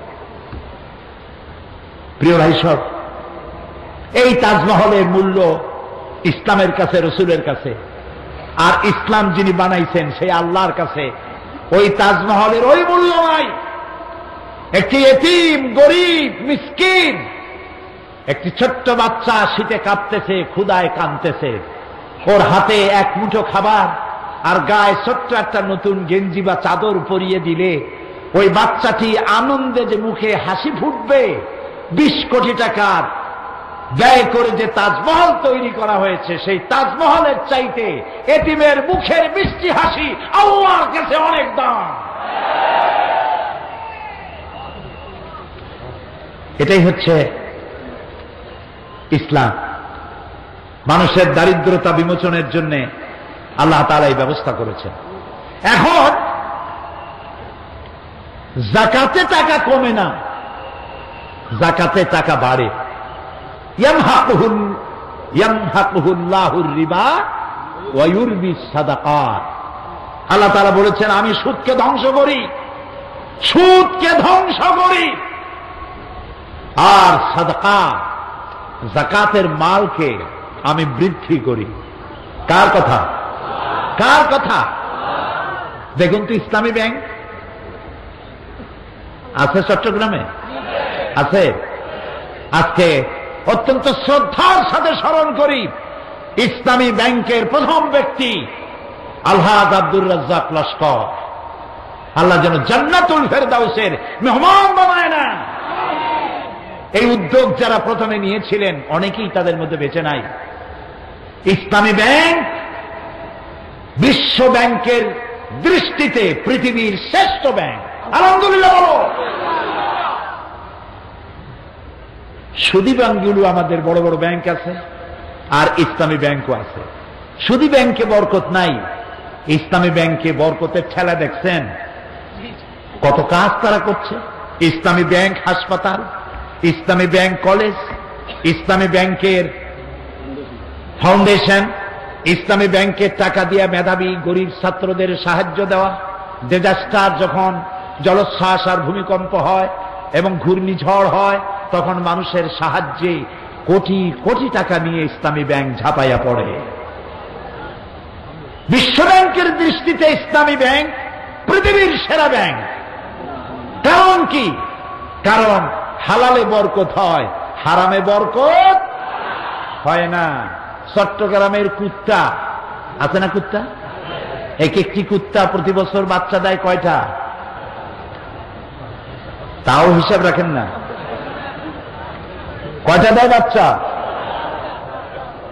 5টা, 7টা, 8টা। কারণ ওর তো আর ফ্যামিলি প্ল্যানিং এর ব্যবস্থা নেই, জনমের মতো বাচ্চা হয়। হ্যাঁ, কমপক্ষে 500। সব কুত্তা যদি বাঁচত, কুত্তার জ্বালায় চট্টগ্রামে হাঁটতে পারতেন? যেমন জন্মের মতো হয় ওই রকম জন্মের মতো মরে। গাবিতে বাছুর দেয় কয়টা বছরে? কয়টা? আর চিরগঙ্গে মানুষেরা যা গরু গোস্ত খাইতে পছন্দ করে, জন্মের খাওয়া। গরু গোস্তকে কেউ কেউ বলেন কুওয়াতুল ইসলাম, কুওয়াতুল মুসলিমিন। খাইলো জন্মের মতো। এখন আপনি দেখুন তো, বাচ্চা দিল একটা, কুত্তায় দিল 7টা। কুত্তা বেশি না গরু বেশি?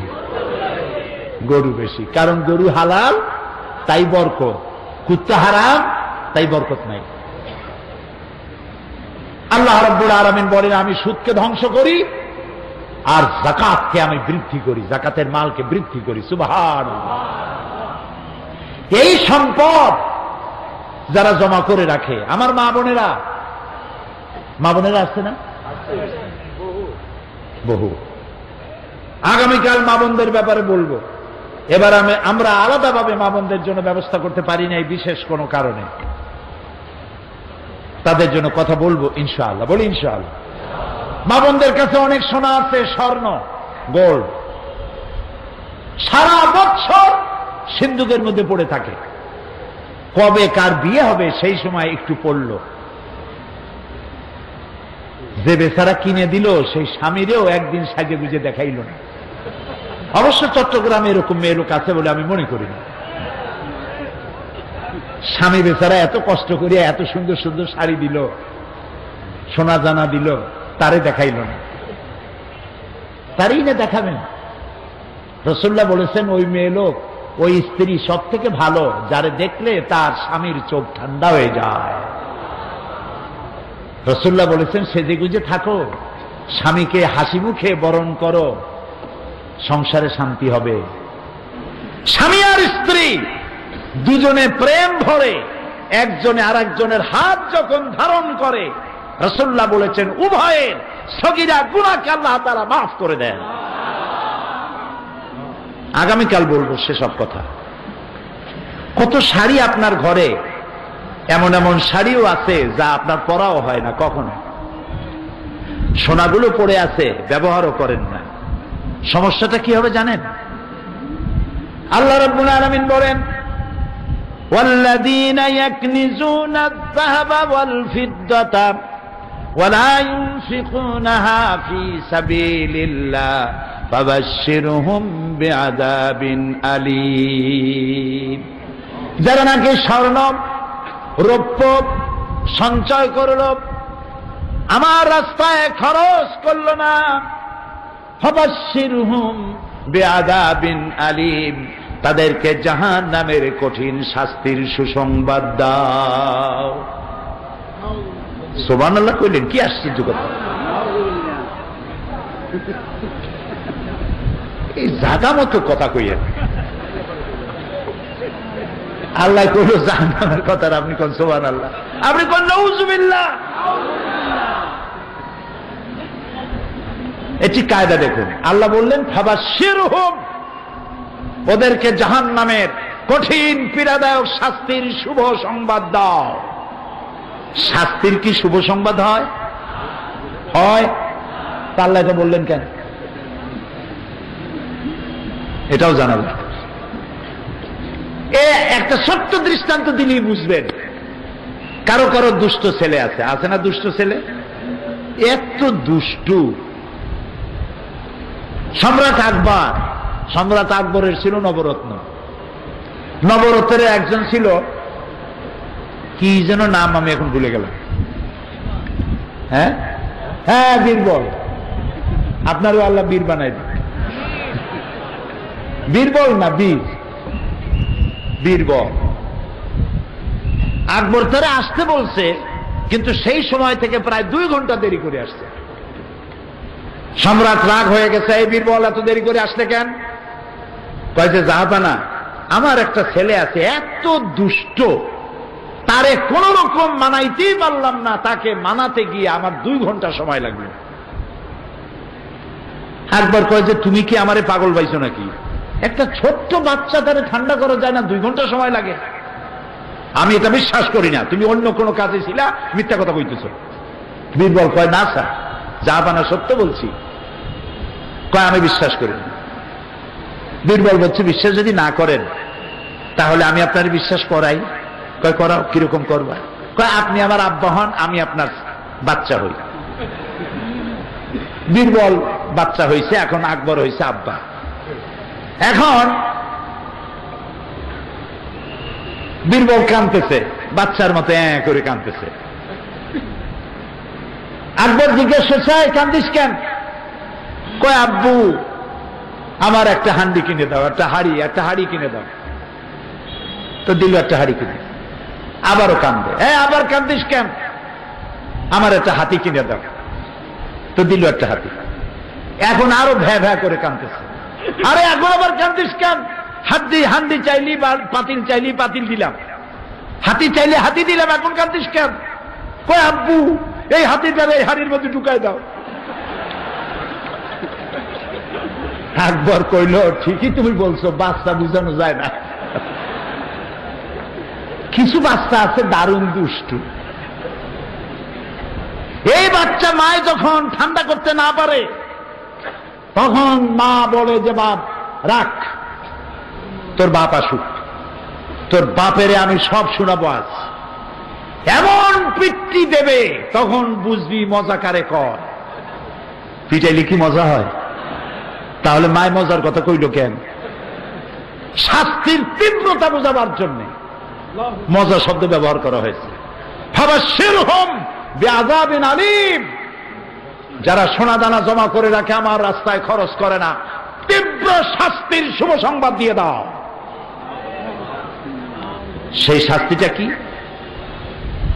আল্লাহ রাব্বুল আলামিন বলেন, ইয়াউমা ইউহমা আলাইহা ফি নারি জাহান্নামা ফাতুকওয়া বিহা জিবাহুহুম ওয়া জুনুবুহুম ওয়া যুহুরুহুম হাযা মা কানাজতুম লিআনফুসিকুম ফাযুকু মা কুনতুম তাকনিজুন।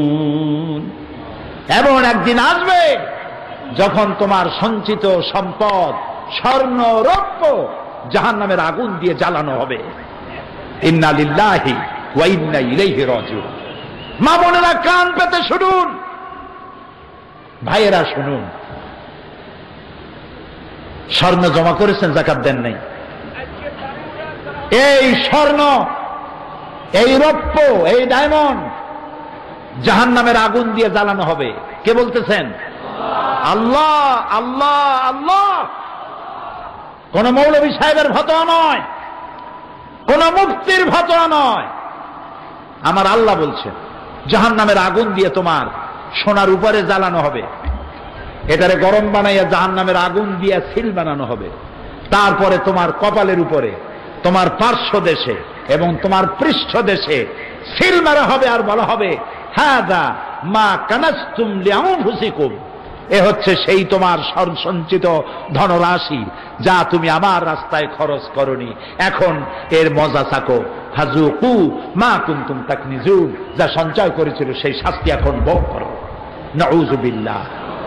সবাই বলি নাউযু বিল্লাহ। প্রিয় ভাই সব, আমার মা বোনেরা, 7.5 তোলার নিচ পর্যন্ত যাকাত না দিলে চলবে। স্বর্ণ যদি 7.5 তোলা হয়ে যায় তখন যাকাত দিতে হবে। 7.5 তোলার উপরে যখন গেল তখন একেবারে গোড়া থেকে শুরু করে সবটা দেওয়া লাগবে। বাজার দরে যে দাম হয় তার 2.5% করে আপনাকে দিতে হবে, এর থেকে কোনো মাপ নাই। সেজন্য এখন সোনা আপনি বেশি রাখবেন অথবা কম রাখবেন, সেটা আপনি নিজে চিন্তা করেন, নিজে বোঝেন। এই অর্থ স্বর্ণের জন্য 7.5 তোলা, রূপার জন্য 52.5 তোলা, ছাগলের জন্য 40টি, গরুর জন্য 30টি হলে পরেই একটা করে দিতে হবে। এরপরে দেবেন ওসর, ফসলের যাকাত, এটাকে ওসর বলা হয়। আমার দেশে একটা হিসাব আমরা করেছি।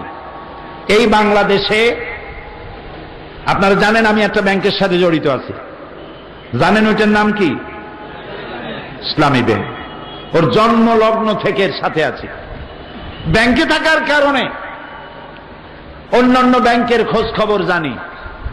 বর্তমান সময় যদি বাংলাদেশে সরকার যাকাতের টাকা আদায় করে তাহলে একেবারে কম করে হলেও 6,000 কোটি টাকা যাকাত এক বছরে কালেকশন হতে পারে।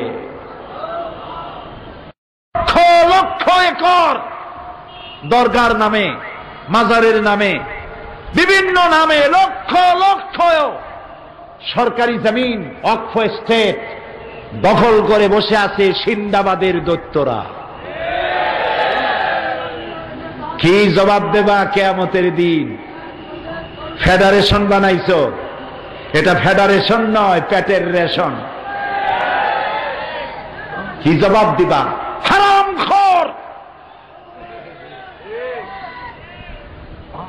এই অর্থ সম্পত্তি যদি গভর্নমেন্ট উদ্ধার করতে পারত আর যদি যাকাত কালেকশন করতে পারত, আল্লাহর কসম বাংলাদেশের দারিদ্র বিমোচনের জন্য একটি টাকাও পৃথিবীর কোন দেশ থেকে বাংলাদেশে আমদানি করা লাগবে না, লাগবে না, লাগবে না।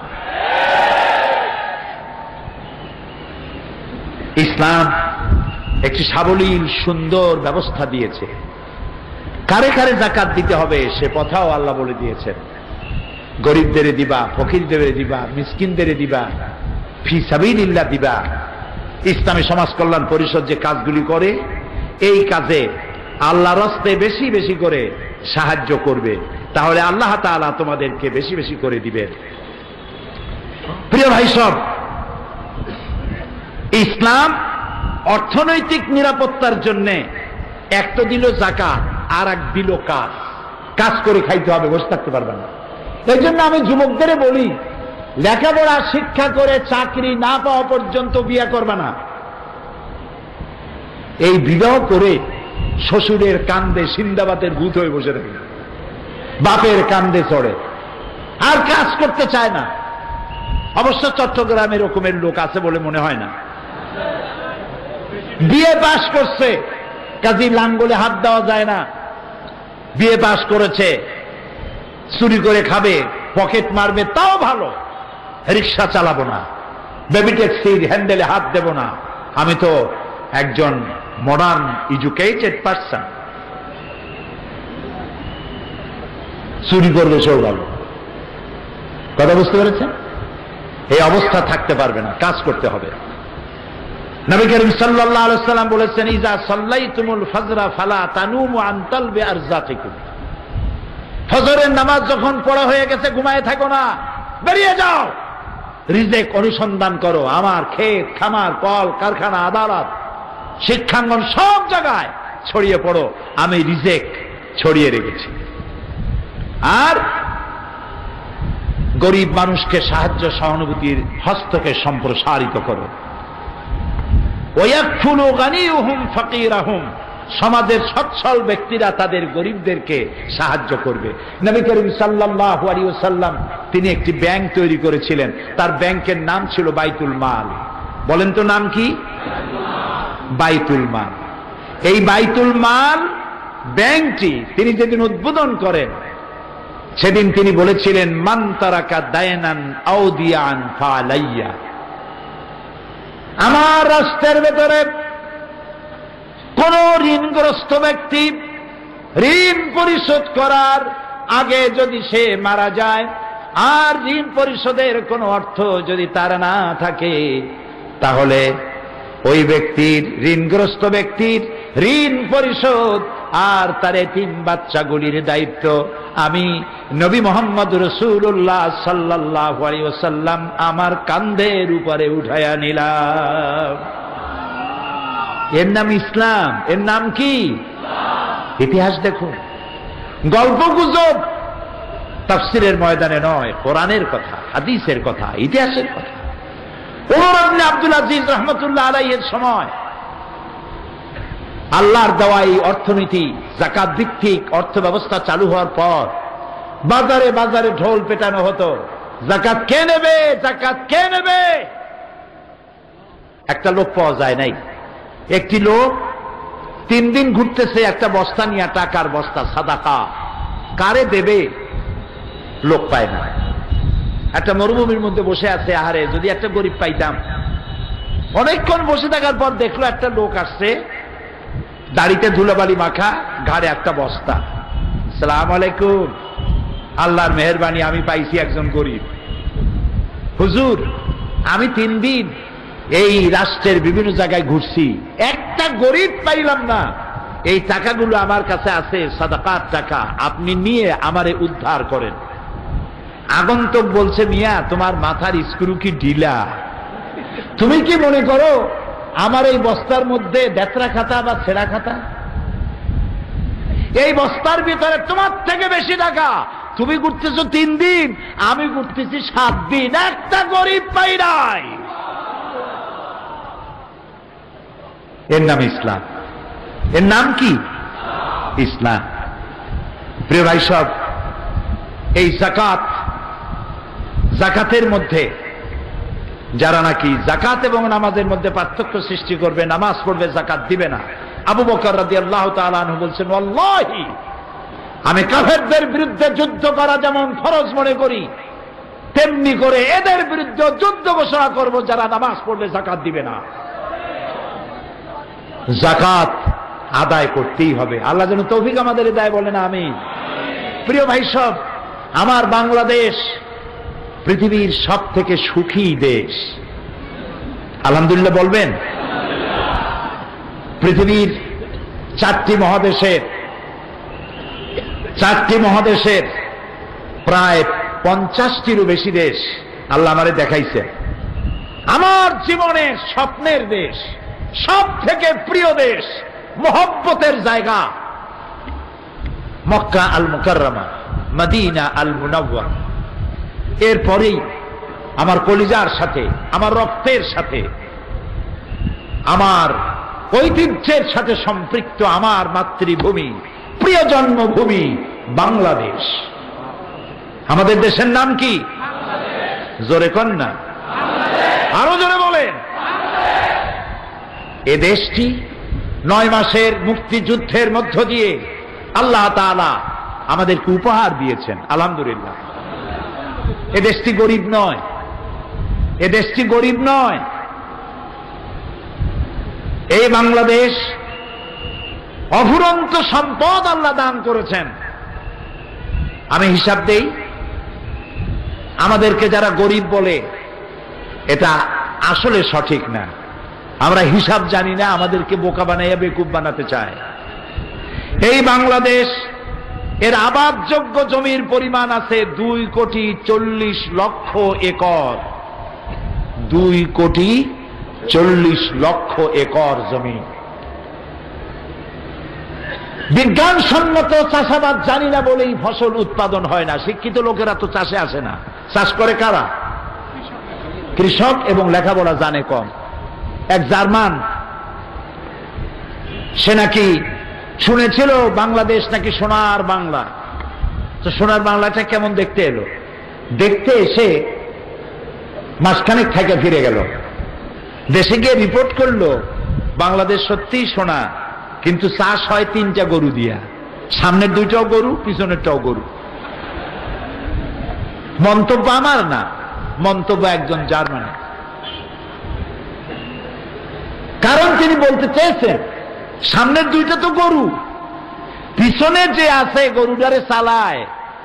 এত সুন্দর মাটি, এই মাটিতে বিজ্ঞানসম্মতভাবে ফসল কেমনে উৎপাদন করা যায় ওই জ্ঞান তার কাছে নাই।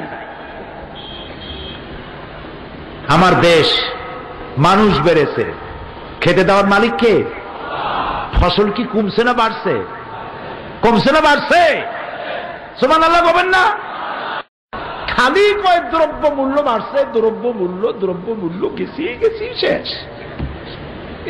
শেষ। আচ্ছা, দ্রব্য মূল্য শুধু কি বাংলাদেশে বাড়ছে না আশেপাশে দেশেও বাড়ছে?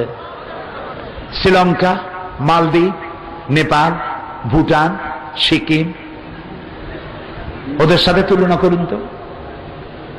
দ্রব্য মূল্য বেড়েছে, আমি আপনার সাথে একমত, কিন্তু আমাকে বলতে হবে দ্রব্য মূল্যের কারণে ফটিকছড়ি, সাতকানিয়া, পটিয়া, চকবাজার, কক্সবাজার, চট্টগ্রাম, হালিশহর, আনোয়ারা, বাঁশখালী, মশখালীতে না খেয়ে মরেছে কয়জন? সুতরাং মিথ্যা কথা বলে কোনো লাভ নাই। দ্রব্যমূল্য বেড়েছে, কিন্তু মানুষের ক্রয় ক্ষমতাও আল্লাহর মেহেরবানি বেড়ে গেছে, ঠিক না? আল্লাহ রাব্বুল আলামিন বিভিন্ন ভাবে জনগণের কাছে খাবার পৌঁছাবার ব্যবস্থা করেছেন, নানান ভাবে ক্রয় ক্ষমতাও বেড়ে গেছে। তা আমাদের এই জমিনটা 2,40,00,000 একর আছে, জমিন চাষযোগ্য, অনেক জমি পড়ে আছে। এক একজনের বাড়ি বানায়া গুলশানের মতো জায়গায় 1 বিঘার উপরে বাড়ি, 2 বিঘার উপরে বাড়ি, খালি জায়গা পড়ে আছে। অথচ অ্যাপার্টমেন্ট করে দিলে হাজার হাজার লোক, শত শত লোক বাস করতে পারত, গভর্নমেন্টের ইনকাম হইতো। এই কথাগুলি কি আমি আন্দাজে বলি না, ঠিক কথা বলি, ঠিক কিনা? এই চট্টগ্রাম শহরেও অনেক বাড়ি আছে, বিল্ডিং একটা বানায়া সামনে বিশাল লন, সুইমিং পুল, বাচ্চাদের খেলাধুলার জায়গা পড়ে আছে, অথচ কত দাম এই জমির। রাসূলুল্লাহ বলেছেন, জমি রাখার অধিকার নাই ওই ব্যক্তি যে জমিন খালি ফেলে রাখে, কাজে লাগায় না। অধিকার নাই জমিন রাখা। ওমর রাদিয়াল্লাহু তাআলা আনহুর সময় হযরত বিলাল রাদিয়াল্লাহু তাআলা আনহুকে খবর দিয়ে হযরত ওমর বলেছিলেন, রাসূলুল্লাহর জামানায় লাখেরাজ 1 খণ্ড জমিন তুমি পেয়েছিলে, আমার কাছে খবর এসেছে জমিন তুমি ফেলে রেখেছো, যদি চাষ না করো জমিন গভর্নমেন্ট বাজেয়াপ্ত করে নেবে। তো আমার জমিন পড়ে আছে, আমরা কাজ করছি না। আমাদের রয়েছে বনজ সম্পদ, বনজ সম্পদ আছে 32,53,860 একর জুড়ে। আপনি কি লক্ষ্য করেছেন এই বন আল্লাহ কোথায় বানাইছেন?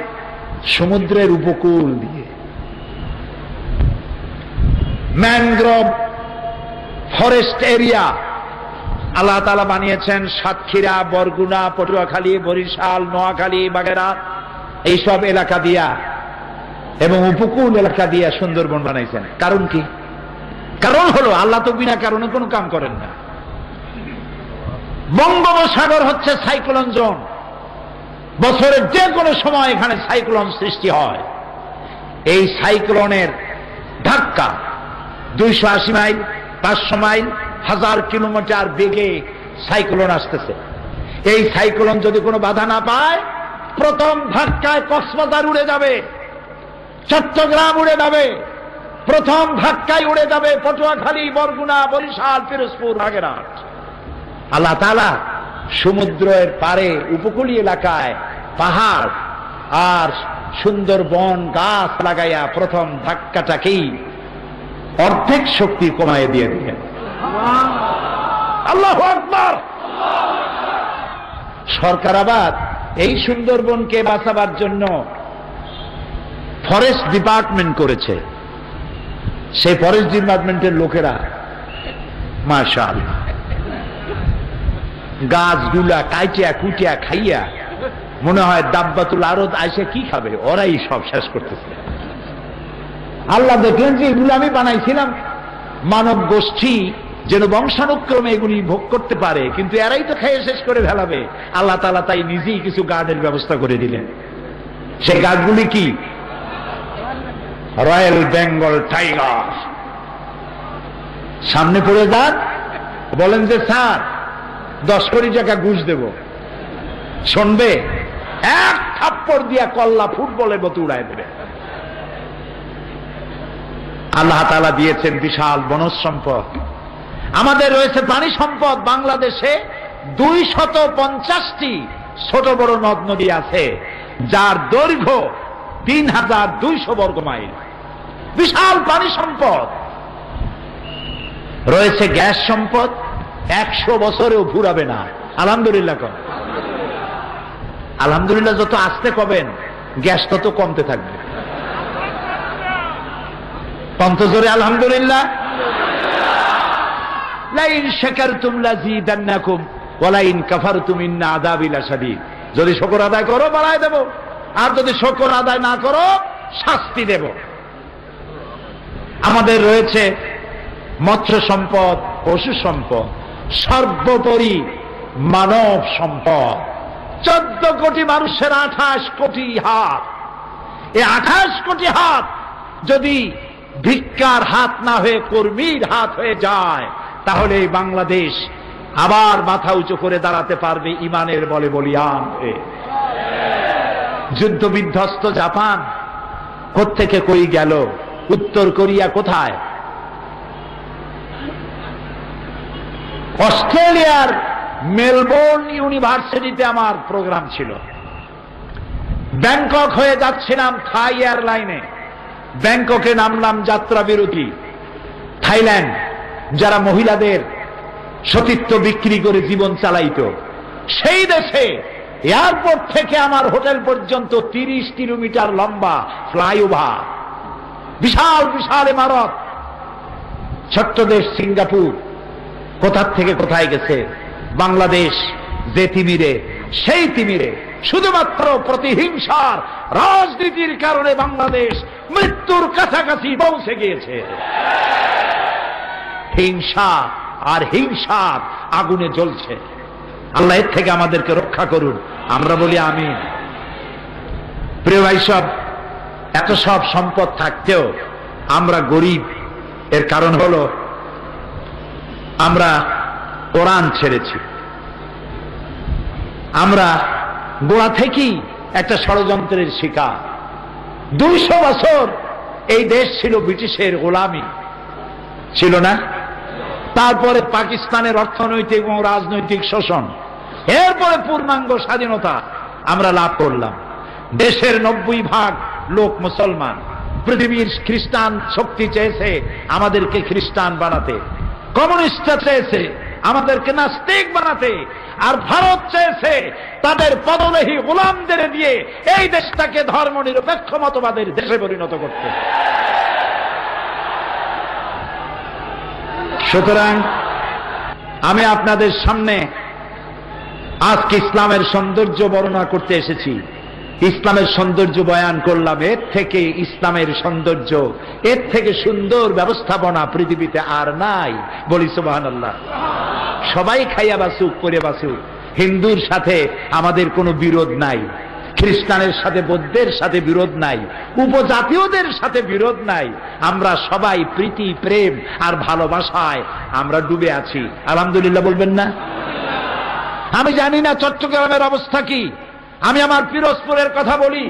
আমার এলাকার কোন মুসলমান যদি অসুস্থ হয়, প্রতিবেশী হিন্দু ফল মূল নিয়ে আমাদেরকে দেখতে আসে। আমার দেশে যখন ঈদ হয়, হিন্দুরা তখন আমাদের ঈদের সিমাই, পায়াস, সিন্নির সাথে শরীক হয়। তাদের পূজার দিনে আমাদের যুবক ছেলেমেয়েরা সেসব পূজা আশ্রা দেখতে যায়। এই ধরনের শান্তিপূর্ণ দেশ পৃথিবীতে কোথাও আছে? আছে নাকি? তারপরেও এক শ্রেণীর লোকেরা ক্ষমতা হারাবার উন্মাদনায় দেশে এবং বিদেশে সর্বত্র বলে বেড়াচ্ছে বাংলাদেশে নাকি হিন্দু বৌদ্ধ সব শেষ, মাইয়া পিটাইয়া সব ভারতে পাঠায় দিছে। এ কথাটা কি ঠিক? এটা কি সত্য?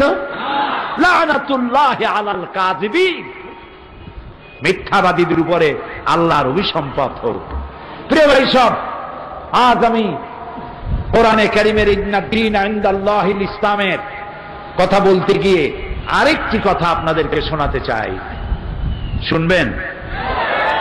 সেটি হচ্ছে ইসলাম হলো আল্লাহর। আমি বলেছিলাম আল্লাহ যা যা বানাইছেন শয়তান তার উল্টা আরেকটা বানাইছে, ঠিক না? জোরে বলেন ঠিক না? আচ্ছা বলেন তো, আল্লাহ বানাইছেন খেলাফত, শয়তান বানাইছে কি? মুলুকিয়াত, রাজতন্ত্র। আল্লাহ বানিয়েছেন যাকাত ব্যবস্থা, শয়তান বানাইছে কি? আল্লাহ বানাইছেন জীবন আদর্শ ইসলাম, শয়তান বানাইছে কি? ধর্মনিরপেক্ষ মতবাদ। ধর্মনিরপেক্ষবাদীরা তারা মানুষকে বোকা বানাবার জন্যে তারা বলে ধর্মনিরপেক্ষতার মানে ধর্মহীনতা নয়। আসলে বিষয়টি এর সম্পূর্ণ বিপরীত। আমি পার্লামেন্টে, আল্লাহর দয়া, আমি তো ভিন্ন জগতের মানুষ, কোরআনের ছাত্র, আল্লাহ দয়া করলেন, পার্লামেন্টে নিলেন। পার্লামেন্টে যারা ধর্মনিরপেক্ষ মতবাদ বিশ্বাস করে তাদের সামনে আমি বক্তব্য রেখেছি। পার্লামেন্টে রেকর্ড থাকবে, যতদিন পার্লামেন্ট থাকবে আমার বক্তৃতার রেকর্ড থাকবে। সে বক্তব্যে আমি বলেছি, বিশ্ববিখ্যাত সমস্ত ডিকশনারি সেকুলারিজম, ধর্মনিরপেক্ষতার অর্থ কি আমি পার্লামেন্টকে শোনাইছি। ডিকশনারি দিয়ে তাদের আমি বলেছি ধর্ম নিরপেক্ষতার অর্থই হচ্ছে ধর্মহীনতা। আপনাদেরকে রেকর্ড করার জন্য, কারণ চট্টগ্রাম তাফসিরের মাহফিল স্পন্দন অডিও ভিজুয়ালের মাধ্যমে গোটা বিশ্বে ছড়িয়ে যায়। আলহামদুলিল্লাহ বলেন।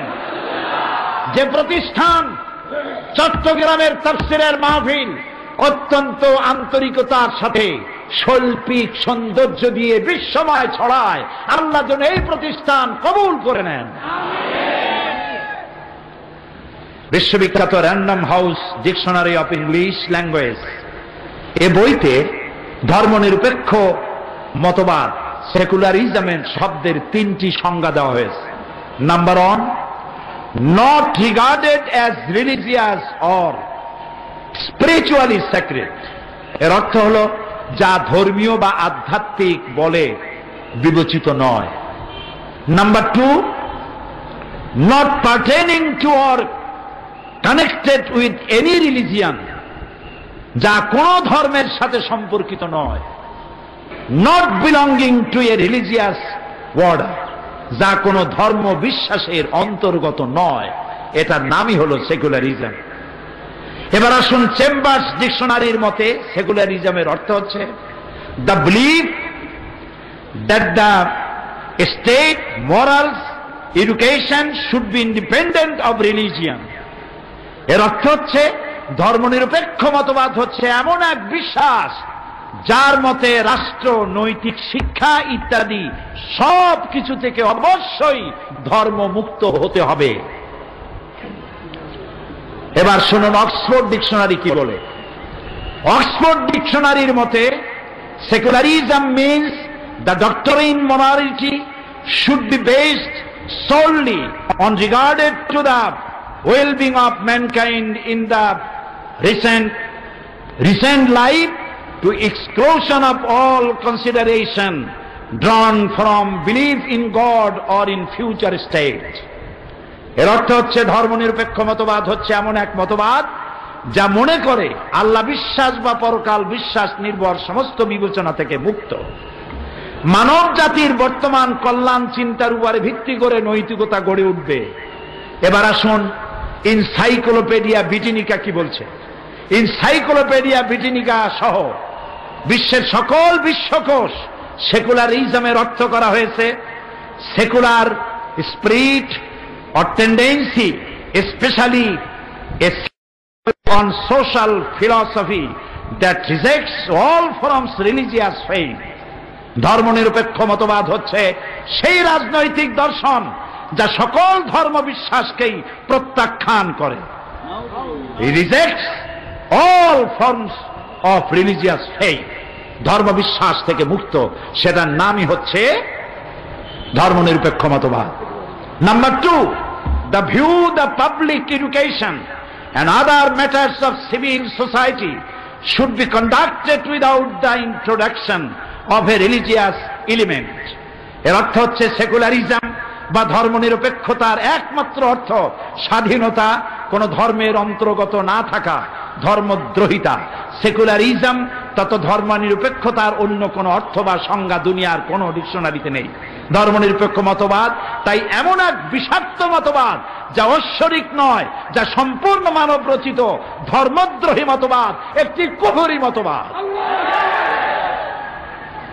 রাজনীতি এবং রাষ্ট্রনীতির সাথে ধর্মনিরপেক্ষ মতবাদের মূল কথা শুনতেছেন আপনারা? শুনতেছেন? দলিল ছাড়া কথা বলবো না। ধর্মনিরপেক্ষ মতবাদের মূল কথা, এক, রাষ্ট্র রাজনীতির সাথে ধর্ম সংযুক্ত থাকবে না।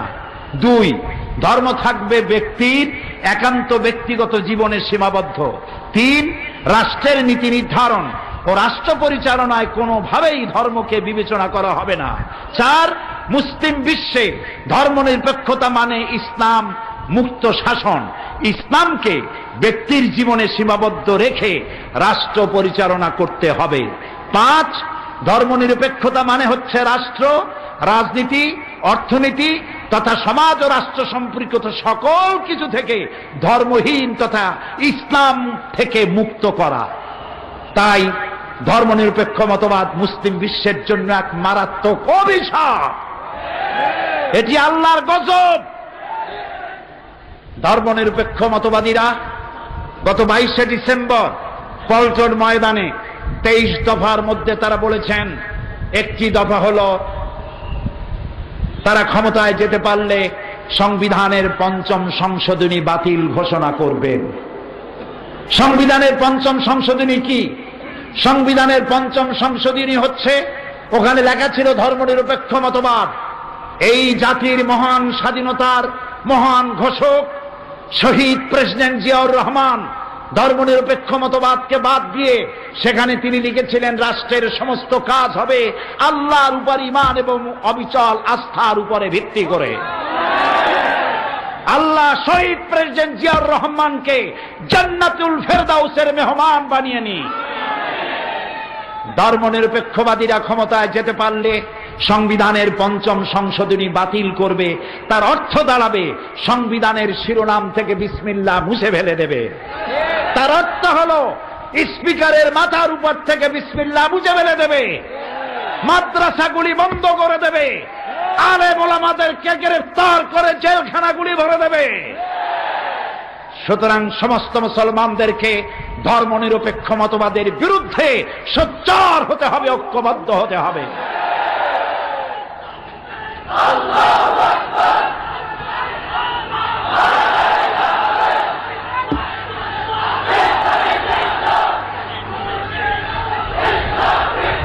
এবার আল্লাহ তাআলা বলছেন, আল্লাহর কথা শুনুন। ডিকশনারির কথা তো সব শুনাইলাম, আল্লাহর কথা শুনবেন না? সেটাই তো বেশি শুনতে হবে। আল্লাহ কি বলছেন? আল্লাহ রাব্বুল আলামিন বলেন, আফাতুমিনুনা বিবাদিল কিতাবি ওয়া তাকফুরুনা বিবাদ ফামা জাযাউ মান ইয়াফআলু যালিকা মিনকুম ইল্লা খিজিউন ফিল হায়াতিদ দুনিয়া ওয়া ইয়াউমাল কিয়ামাতি ইউরাদ্দুনা ইলা আশাদ্দিল আযাব। তোমরা কি আল্লাহর কিছু কথাকে মানবে আর কিছু কথাকে করবে অস্বীকার? ধর্মনিরপেক্ষ মতবাদীরা নামাজ মানে, রোজা মানে, হজ মানে, যাকাত মানে, কিন্তু কোরআনের বিচার মানে না, কোরআনের অর্থনীতি মানে না, কোরআনের রাজনীতি মানে না, কোরআনের সমাজনীতি মানে না, রাসূলুল্লাহর রাজনীতি মানে না, ধর্ম আর রাজনীতি আলাদা করে। সেই জন্য আল্লাহ বলে যে তোমরা কোরআনের কিছু কথাকে করবে বিশ্বাস আর কিছুকে করবে অস্বীকার।